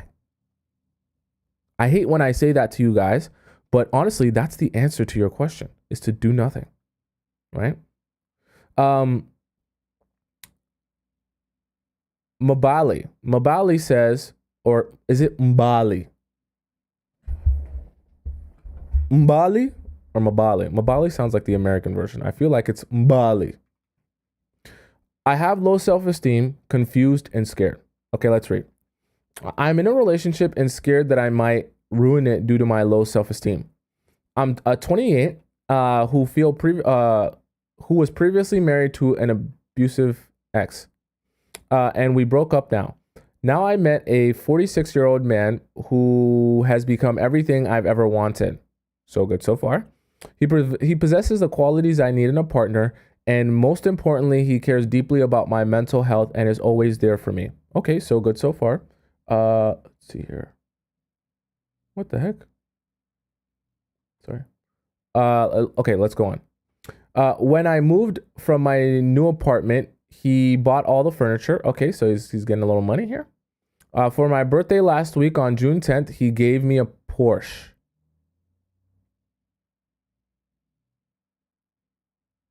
I apologize for disrespecting his bread here. So I said he has a little bread. He's got a lot of bread. He bought you a Porsche. Okay, I eat a big one, not the small one, not the little one. Okay, I apologize to that man. Okay, I gotta respect him. Put some respect on his name. We've been together for 6 months and never experienced this level of generosity and care for a man before. This is actually more than the other girl got. I think it was Fitness Goddess. She got $60K in 2 months. You got a Porsche, which on average, we're talking around 195, 180, 200K. So he spent 200K on you in 6 months. Probably more than just the car too, plus your furniture. He love you. You must got that thing on you. And I've never experienced this level of generosity and care from a man before. I've also met his family. He introduced me to them on his mother's birthday. He buys me flowers every week. Is this a flex or a concern? Are you flexing or which one is it? And when I'm having a tough time, he comes to my apartment and just hold me to cook for me without any expectations of pineapples. I'm actually struggling to see how you're screwing this up here. He makes me feel valued and loved. Despite all of this, I am scared I am not enough for him. He is quiet and calm and not toxic like my ex, and he has healed so many parts of me. However, I worry because he is very financially. I'm confused here. I worry because he's very financially stable. And since I earn less, I fear I might not be enough for him. I need another perspective. Do you think he is serious about our relationship? How can I overcome my fears and insecurities to ensure I don't sabotage this relationship? Thank you for your guidance. Okay, Bali. You're in a there's no advice for me to give you. You're in a perfect situation. You actually are getting way more than any other girl that's ever been in this chat. So I'm sure they're probably jealous of you in the life that you're living. You've got everything you want. You've got a man who treats you well. You've got a man who values you and respects you. And on top of that, he's stinking rich and will buy you whatever you want. What am I supposed to say to that? Like, I just don't understand how you can't see or realize how amazing that is.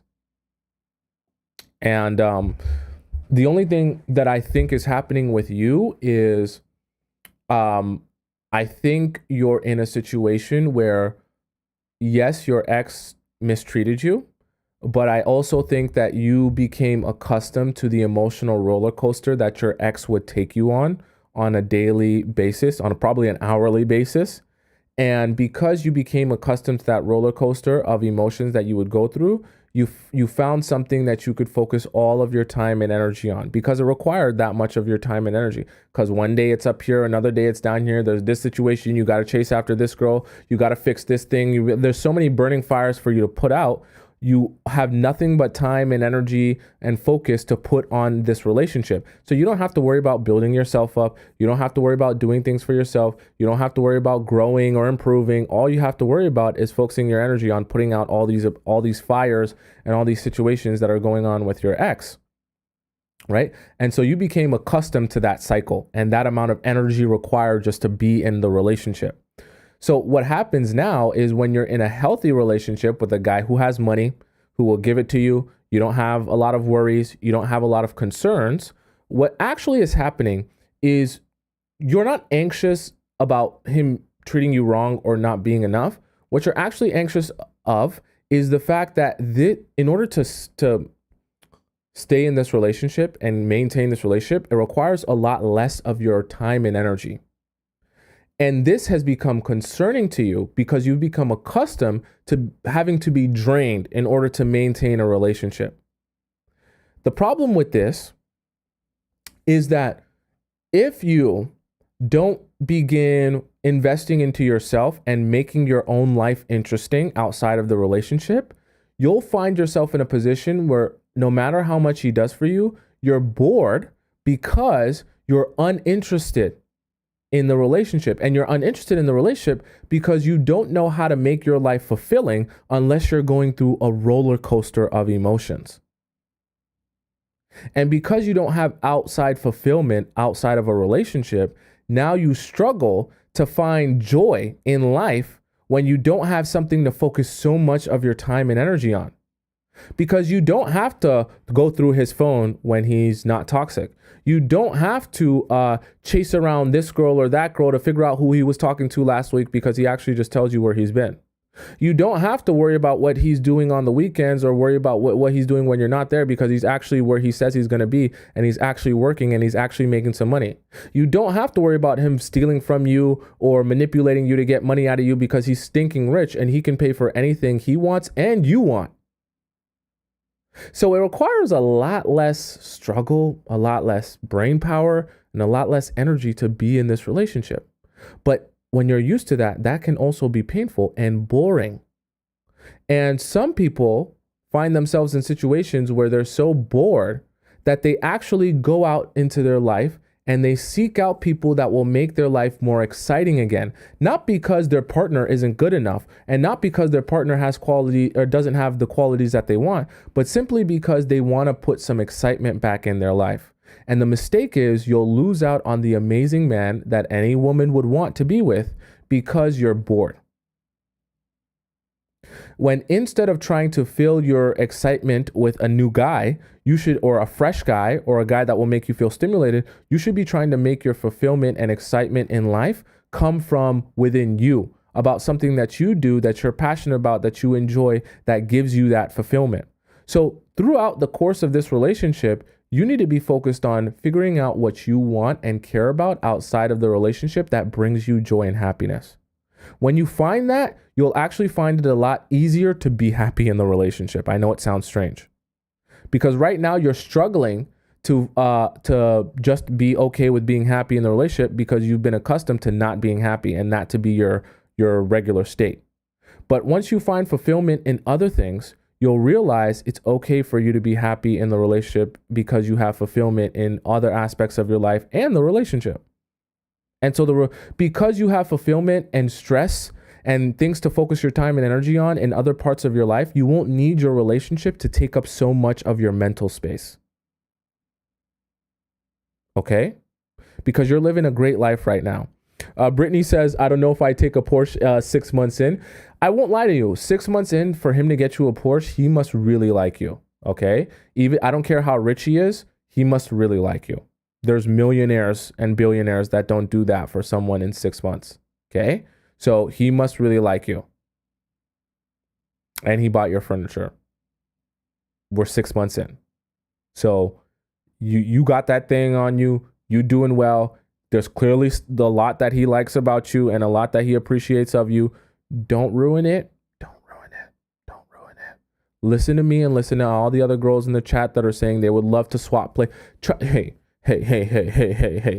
Mbali. You'll realize, it's a painful realization.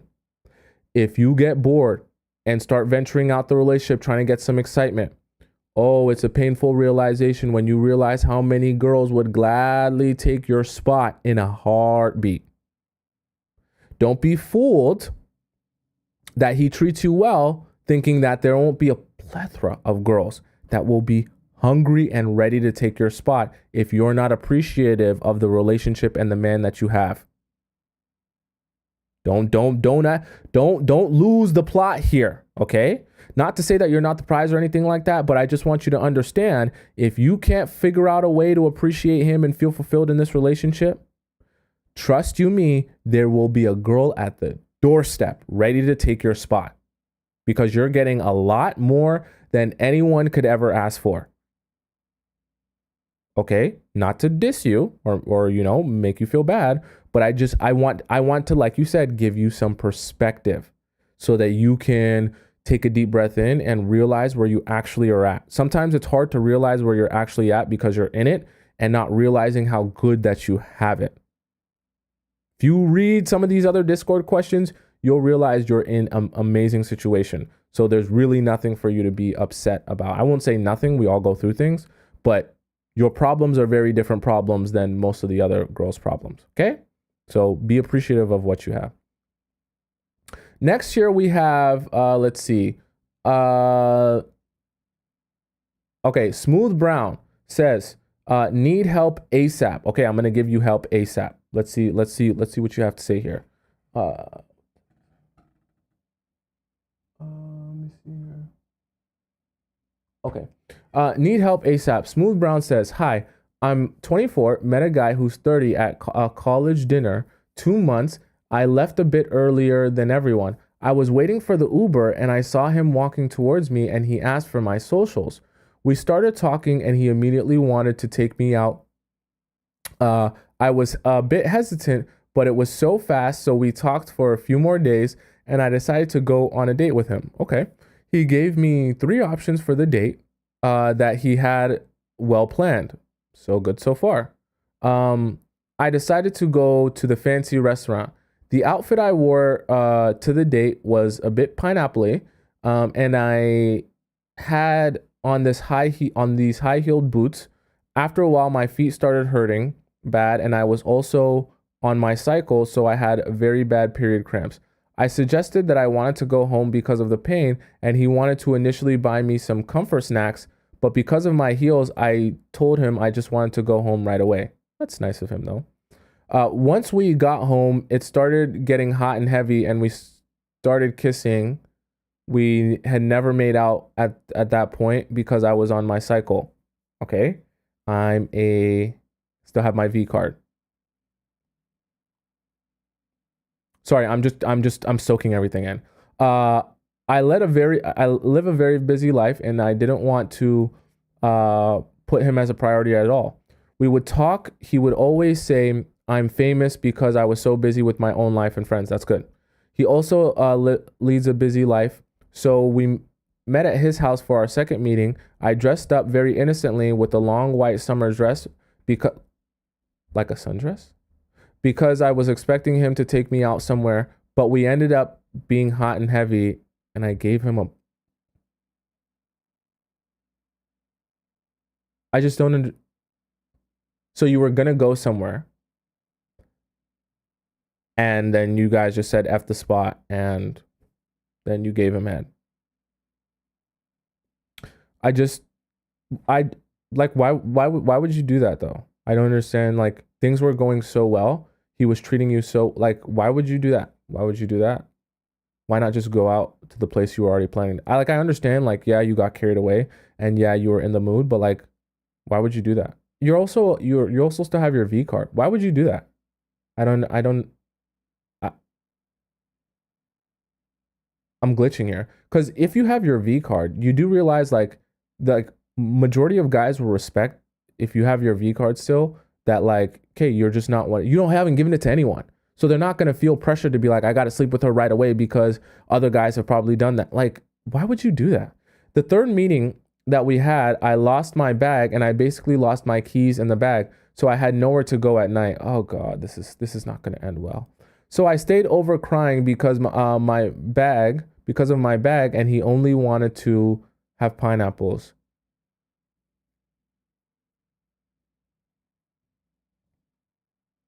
Shocker.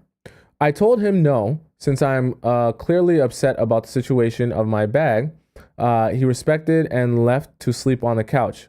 That's actually pretty respectful. We talked the next day and we decided to meet up to give each other stuff back. And he told me he wants to stop the situation because he wants to give me some respect. In that moment, I revealed to him I was a V card. Oh, so he didn't know. Okay, sorry, I apologize because I said that's he knowing that he'll chill. And he told me he can't be with someone with no experience. Okay, what's your question here? I guess you just say you need help on the situation. This is kind of a preference thing. So if that's his preference to be with someone with experience, that's perfectly fine. What I really think he means though, in being a guy, if I'm going to give you man speak, what I really think he means though is he's not prepared mentally to be in a relationship in which he's going to wait until marriage to sleep with you. Because that's kind of how it probably feels for him when he's thinking of the fact that you still have your V card and how long it would probably take him in terms of commitment before he would probably see the possibility of sleeping with you. And it probably is a bit confusing to him because of this whole situation. Because I feel like you should have had this talk before this situation. And I feel like you would have both been able to come to a much better understanding if that was the order. Okay, I'm not trying to make fun of you, Smooth Brown, but I want you to understand, like, you have to do things in a specific order. So if you know that this is a very important topic or a very important quality about you, this is something that you discuss early on before you do anything like this. That way you can ensure that you're both on the same page and you're not building a relationship with someone who's not prepared for that. Because why would you only come to this? Why would this realization only happen after you do that thing? When this should have been, what were you talking about on the dates? What were you talking about? What were you discussing? How much you like each other? This is why I always tell you guys, you want to be getting in deep into the mental state and the mind frame of the guy that you're in a relationship with or you're trying to build with. Get in deep quickly so you can know what he really wants and what his real intentions are, and not only be discovering that after you've already slept with him, or in this case, given him some head. Because if this was the case, then this was always the case. So this is something you should have been asking about or getting an understanding of at the very beginning, at the top of this, okay? On the first couple of dates. So that by the time you get to this point, you're very aware that he's in it for the long haul and he understands what he's getting himself into. I understand people don't want to just go around talking about their body count and things like that, but like you're a virgin. Like it's not embarrassing or shameful to be a virgin. You're a woman. It's fine. If a guy has a problem with that because he wants to sleep with a woman very quickly, cool. Move forward with your life. You shouldn't be ashamed of that or ashamed to tell a guy that because you're scared that he won't like you anymore. That's not it. Don't change yourself yourself to be more of what other people want you to be. That's who you are. Stick to that and allow the guys who are going to accept you for that to accept you for that. If they're not, then let them move on with their life. Because I'll be the first one to truthfully, I'll just be so straight with you. I'll be the first one to tell you, you being, having your V card still at 24 actually makes you more desirable. Okay. I'll just be so for real with you. Okay. Because if a guy's thinking about making you his wife and you haven't been with anyone before, let's just be all the way for real. That is more desirable if I want to make you my wife. I would love for the girl that I'm with to have never been with anybody before. I can teach her a whole bunch of stuff. I like teaching. Me like teaching. And for most guys, they would love if their girl was like that too. I don't think that that's unnatural or a bad thing. So don't get yourself all discombobulated because this guy reacted like this. I promise you, a lot of guys will appreciate that. So do less of this and keep more of this. Okay, Smooth Brown? That's my advice to you. Next, let's go to, and ask questions too. Let's go to Brandy with 2 E's, not 1 E, the 2, not the 1, the 2. Brandy with 2 E's. Okay, so boom, you from New York? Met this guy.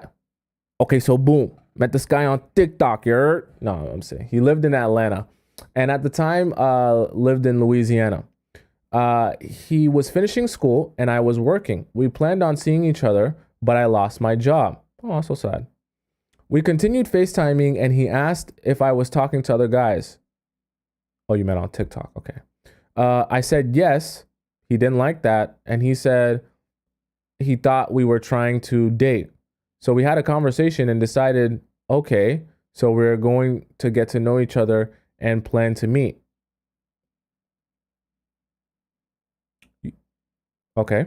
Well, he finished school and I ended up losing my job and moved back to Texas. We're in Texas. 5 months go by and we're still talking. We haven't met yet. 5 months. You haven't met yet. Wow. But things are going great. You're a pen pal. How great can things be going? Looking back, he was future faking and I would express my intentions was to date to marry. Nothing more, nothing less. He agreed, of course.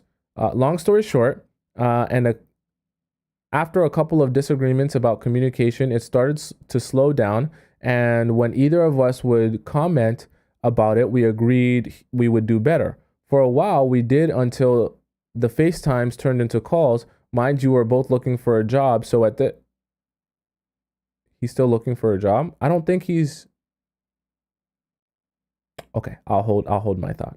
So at this point, it seems we're just keeping each other company. You are. But I thought once we both get on our feet, we would meet. That's what you thought, right? Well, I started to feel that he was entertaining other parties, and I was right. It's been 5 months. He's a man. Do you think he's just going to call you on the phone for 5 months and never want to whack himself off inside someone else? Our last time speaking was when we went a whole day without calling or responding, then said, I've been in and out of sleep, so I called. No answer. So I took that as, oh, he's playing games and showing me he's not interested because he didn't call me back until later the next day. Sure, people are busy, but for us, it wasn't the norm. So I ended communication. Good. You've been a pen pal for 5 months. This is a waste of your time. The third day of no communication, he texted me, understood. I didn't respond. So weeks go by. I noticed he's with the same girl I had suspicions about, and I was correct. They were seeing each other. Shocker. He reached out 2 weeks ago saying this. I wanted to thank you for... Sorry, I'm not laughing at you, Brandy. Sorry, the situation is funny. I just know these type of vibes. I wanted to thank you for sticking with me during this journey. We supported each other. I know you ended communication and I respect your decision, but I will be watching you from a distance. I blocked him on everything thoughts. Okay, so my thoughts is he played you like fiddle. You wasted your own time by being a pen pal with a guy who had no intention of seeing you. I understand, like, when you were seeing him, he had no job and he was looking for one. So then your mindset should be, okay, when you have a job, contact me, because then you'll be actually ready to come see me. This is the problem. See, the focus is in the wrong place. First of all, your focus should not be on building a relationship. Your focus should be on getting your own job to support yourself. And vice versa for him. His focus should not be on building a relationship. It should be to support himself and get a job so he can get on his feet and, do what he's supposed to be doing as a man. See, this is the thing. I always tell you guys, some of you are thinking you're in a long distance relationship when you're just a pen pal with a guy. And it's a big waste of your time. Because if there's no intention to actually see each other in real life, what's the point? What is the point? You guys really need to start taking your time and your energy very seriously. And where you're spending it very seriously. And you need to start saying to yourself, my time and energy is an investment into my future. So if I'm putting my time and energy into something and investing it into something that's not going to pay me back in the future, I should not be doing that thing. I need you guys to get a hold of this thought process. Like, your time and energy is valuable and should be invested in things that pay you back. If you're randomly calling and FaceTiming and texting a guy who has not talked about coming to see you in person, stop wasting your time. And when I talk about talking to come see you in person, I really mean, like, he's like, okay, next month I'm a book. Like, if he's really serious, it doesn't take more than a month of planning to say, I'm free in the next month, I'm free in the next 2 months, I'm free at this time, and then I can come see you for a week or whatever, if he's really that serious. But the guys who are just chatting with you just so they'll have a little bit of company, like this guy, they'll just chat, talk on the phone, no intention of actually meeting, and 5 months will go by, like Brandy, and you'll just be still chatting with the same guy over text and DM and phone call. It's a big waste. Big waste.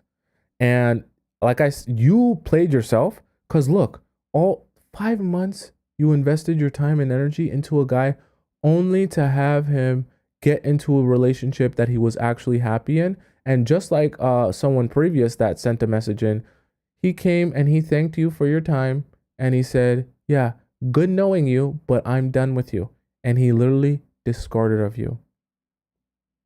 He wasn't even interested enough in you to keep you as a side piece, because there was no piece.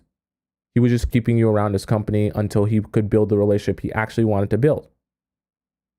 So while you were investing in him, he was investing in his future. And when he got the future that he wanted, he discarded of you. This is why I tell you guys, if this guy's not being intentional about you and he's not being serious about seeing you, end it. Don't waste your time, because these guys are building relationships with other women. Okay? Don't waste a whole bunch of time. Okay? Let's do one more here. Let's see. Okay. Electric Feel asks, will he actually commit before pineapples? Electric Feel says, Papa Smurf. I'm wearing pink today. Tomisin, this is what you have taught me. You've taught me, don't give up pineapples until he asks for a committed relationship. Okay, yes. Treat a guy half disinterested, letting him cook on almost everything, 100%. Direct all questions back to him, being vague about who we actually are, and let him schedule dates 5 days away because I'm busy, 100%. You got it down packed. That being said, I'd like to get your expert advice on my following thoughts. Okay. How can a man ask us for a committed relationship if he doesn't really know us, because we're being vague and just asking him stuff? He has no idea how the pineapples is with us. Okay. With dates always being days apart, this slow burn seems like it could take 5 months per man. Okay. I love this question because I know a lot of you have similar questions just like this. I want you to know, okay, people never remember what you say. They only remember how you make them feel. I know when we have these discussions together and we sit down together, You feel like if I'm only asking him questions, then he won't really know anything about me and he'll be disinterested in me. And you'll think that that's what he's thinking in his mind. In reality, he's not thinking about how little you talk. He's thinking about how good it feels to get off his chest everything he's thinking and feeling and not be judged for it. It's crazy, but the guys aren't thinking to themselves, you don't talk about yourself enough, so I'm not interested in you. Actually, what they think to themselves is, I get an opportunity to talk about myself, which is very interesting and stimulating for me, so I like you because of how good I feel to be around you. Okay? And the less you share about yourself, the more mysterious you become. And the more mysterious you continue to be, the more interesting and intriguing you continue to be.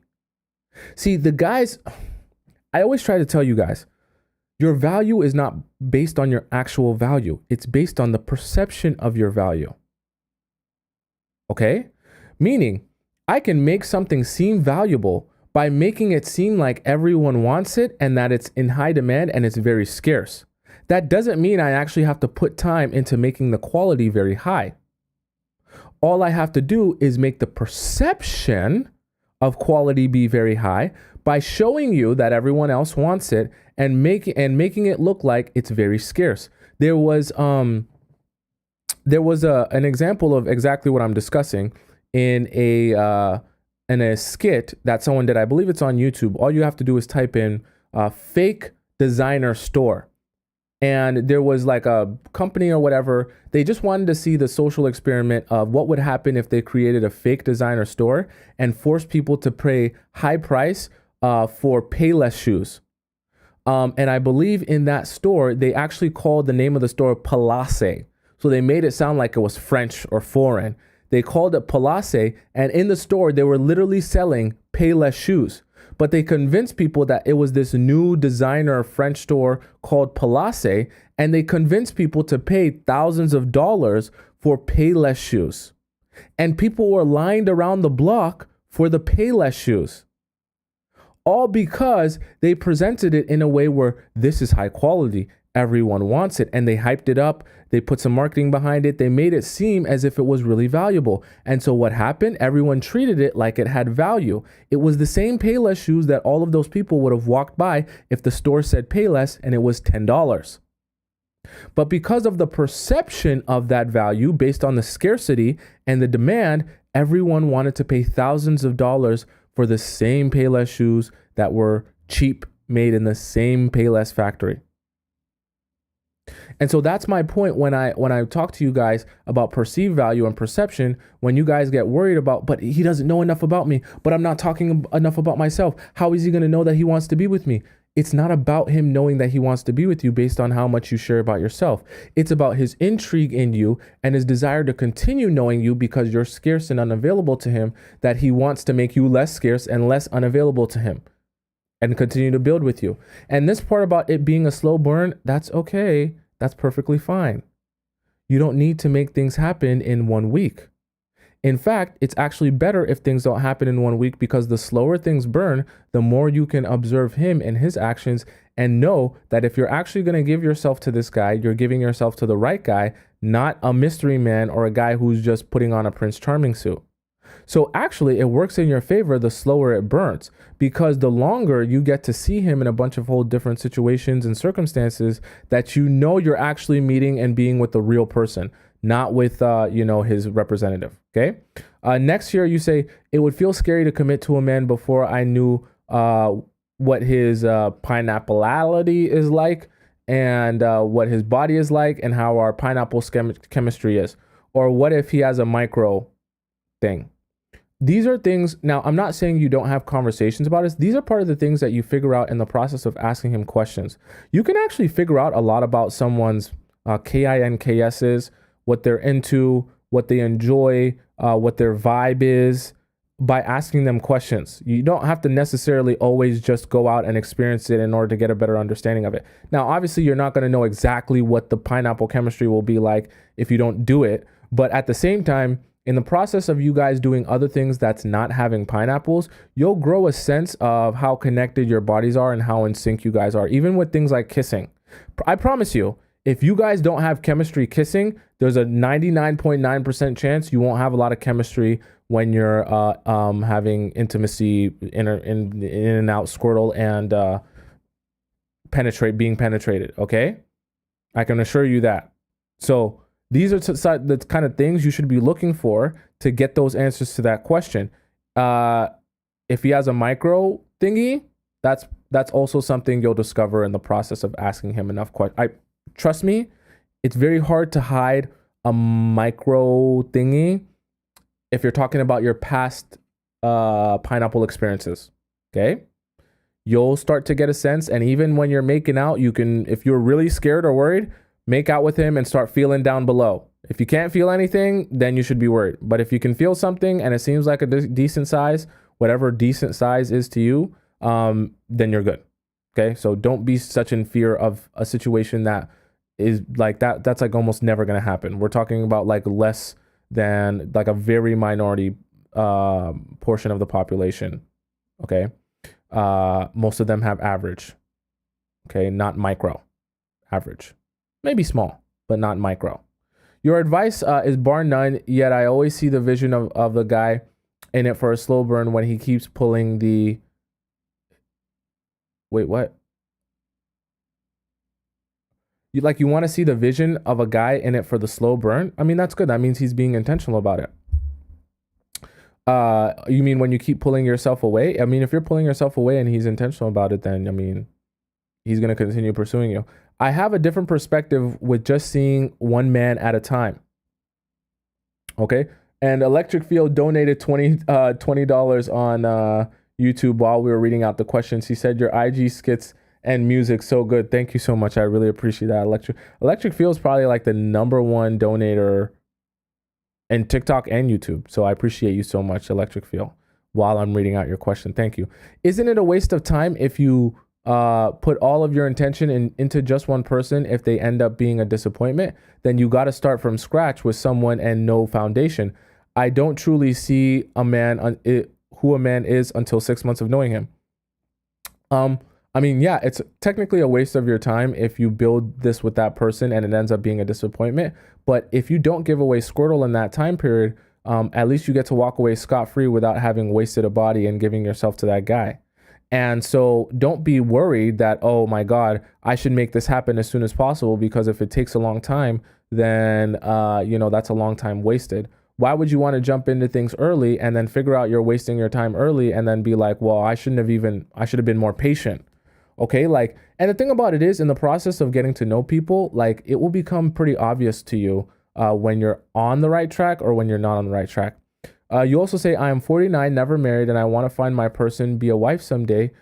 So I would talk with others so I can stack my odds, not giving up pineapples and keeping a dating rotation. If a man hasn't claimed me to be exclusive, why would I invest my time just into him? I don't necessarily advise you guys to be trying to keep a roster. I know I give some toxic information, but I don't advise you guys to keep a roster, simply because at that point, you spread yourself so thin in terms of your time and energy in all these different places. It becomes very difficult to have any time and energy left for yourself, because it's, even if you're just saying, oh, I'm just dating these guys and I don't care about them, you're still putting your time and energy and investment into those guys that you're dating. And so, yes, it feels good to not have to care about any one particular man, but you also don't have a lot of time left for yourself.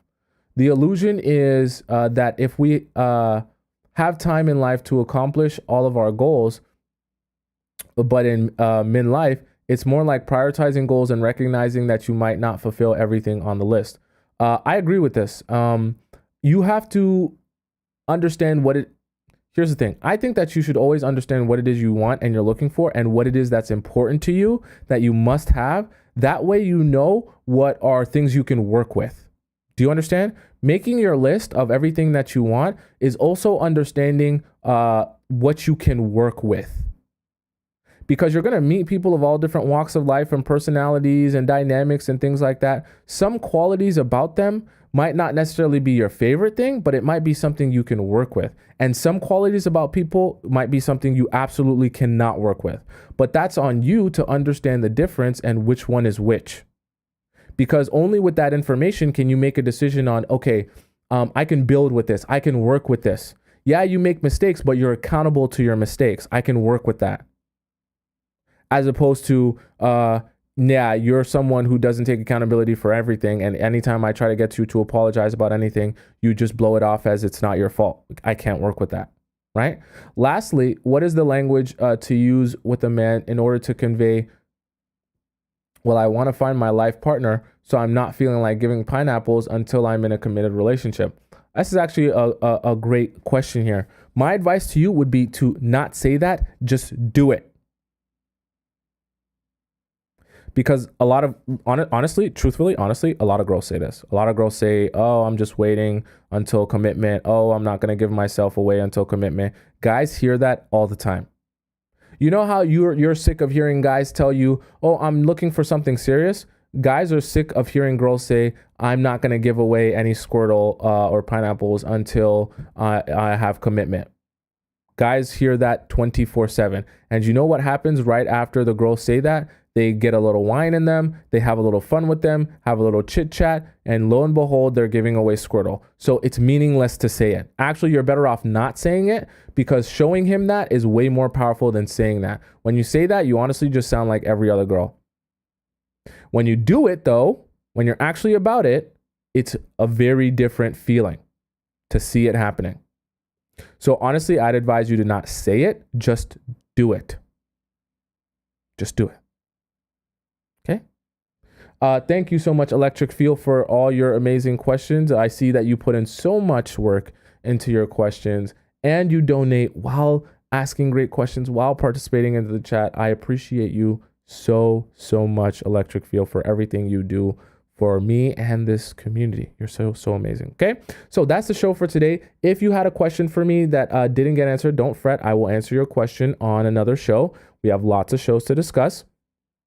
And if you want to ask your question because you didn't get a chance to and you're on TikTok, go into the link in my bio where you can ask your question there. Or if you're on YouTube, it's right at the top and the link in the description where you can ask your question. Or you can go right, at the top, it's pinned at the message at the top, or it's in the link in the description at the very bottom if you want to ask your question in the relationship advice section there while I'll answer it live on the show, okay? If you love me so much and you want to see everything like Electric Feel was referring to, she loves my IG skits and my music. I used to make IG skits when I was younger, so I left that. I've been up until this point. So that's all available on my Instagram. You can follow me there on Instagram and see everything I'm about on Instagram and get to know me a little bit better on there. See me going to the gym and things like that. Okay.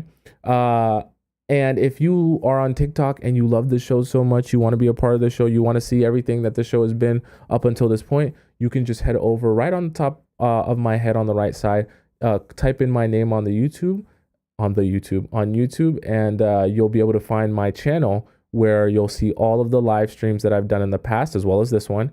And you'll be able to also see the TikTok and YouTube live chat embedded in the video. So if you were on the TikTok live chat today, when you watch today's video, you'll be able to see your name and your little profile picture there in the video as well. You're a part of the show. You're a part of the show.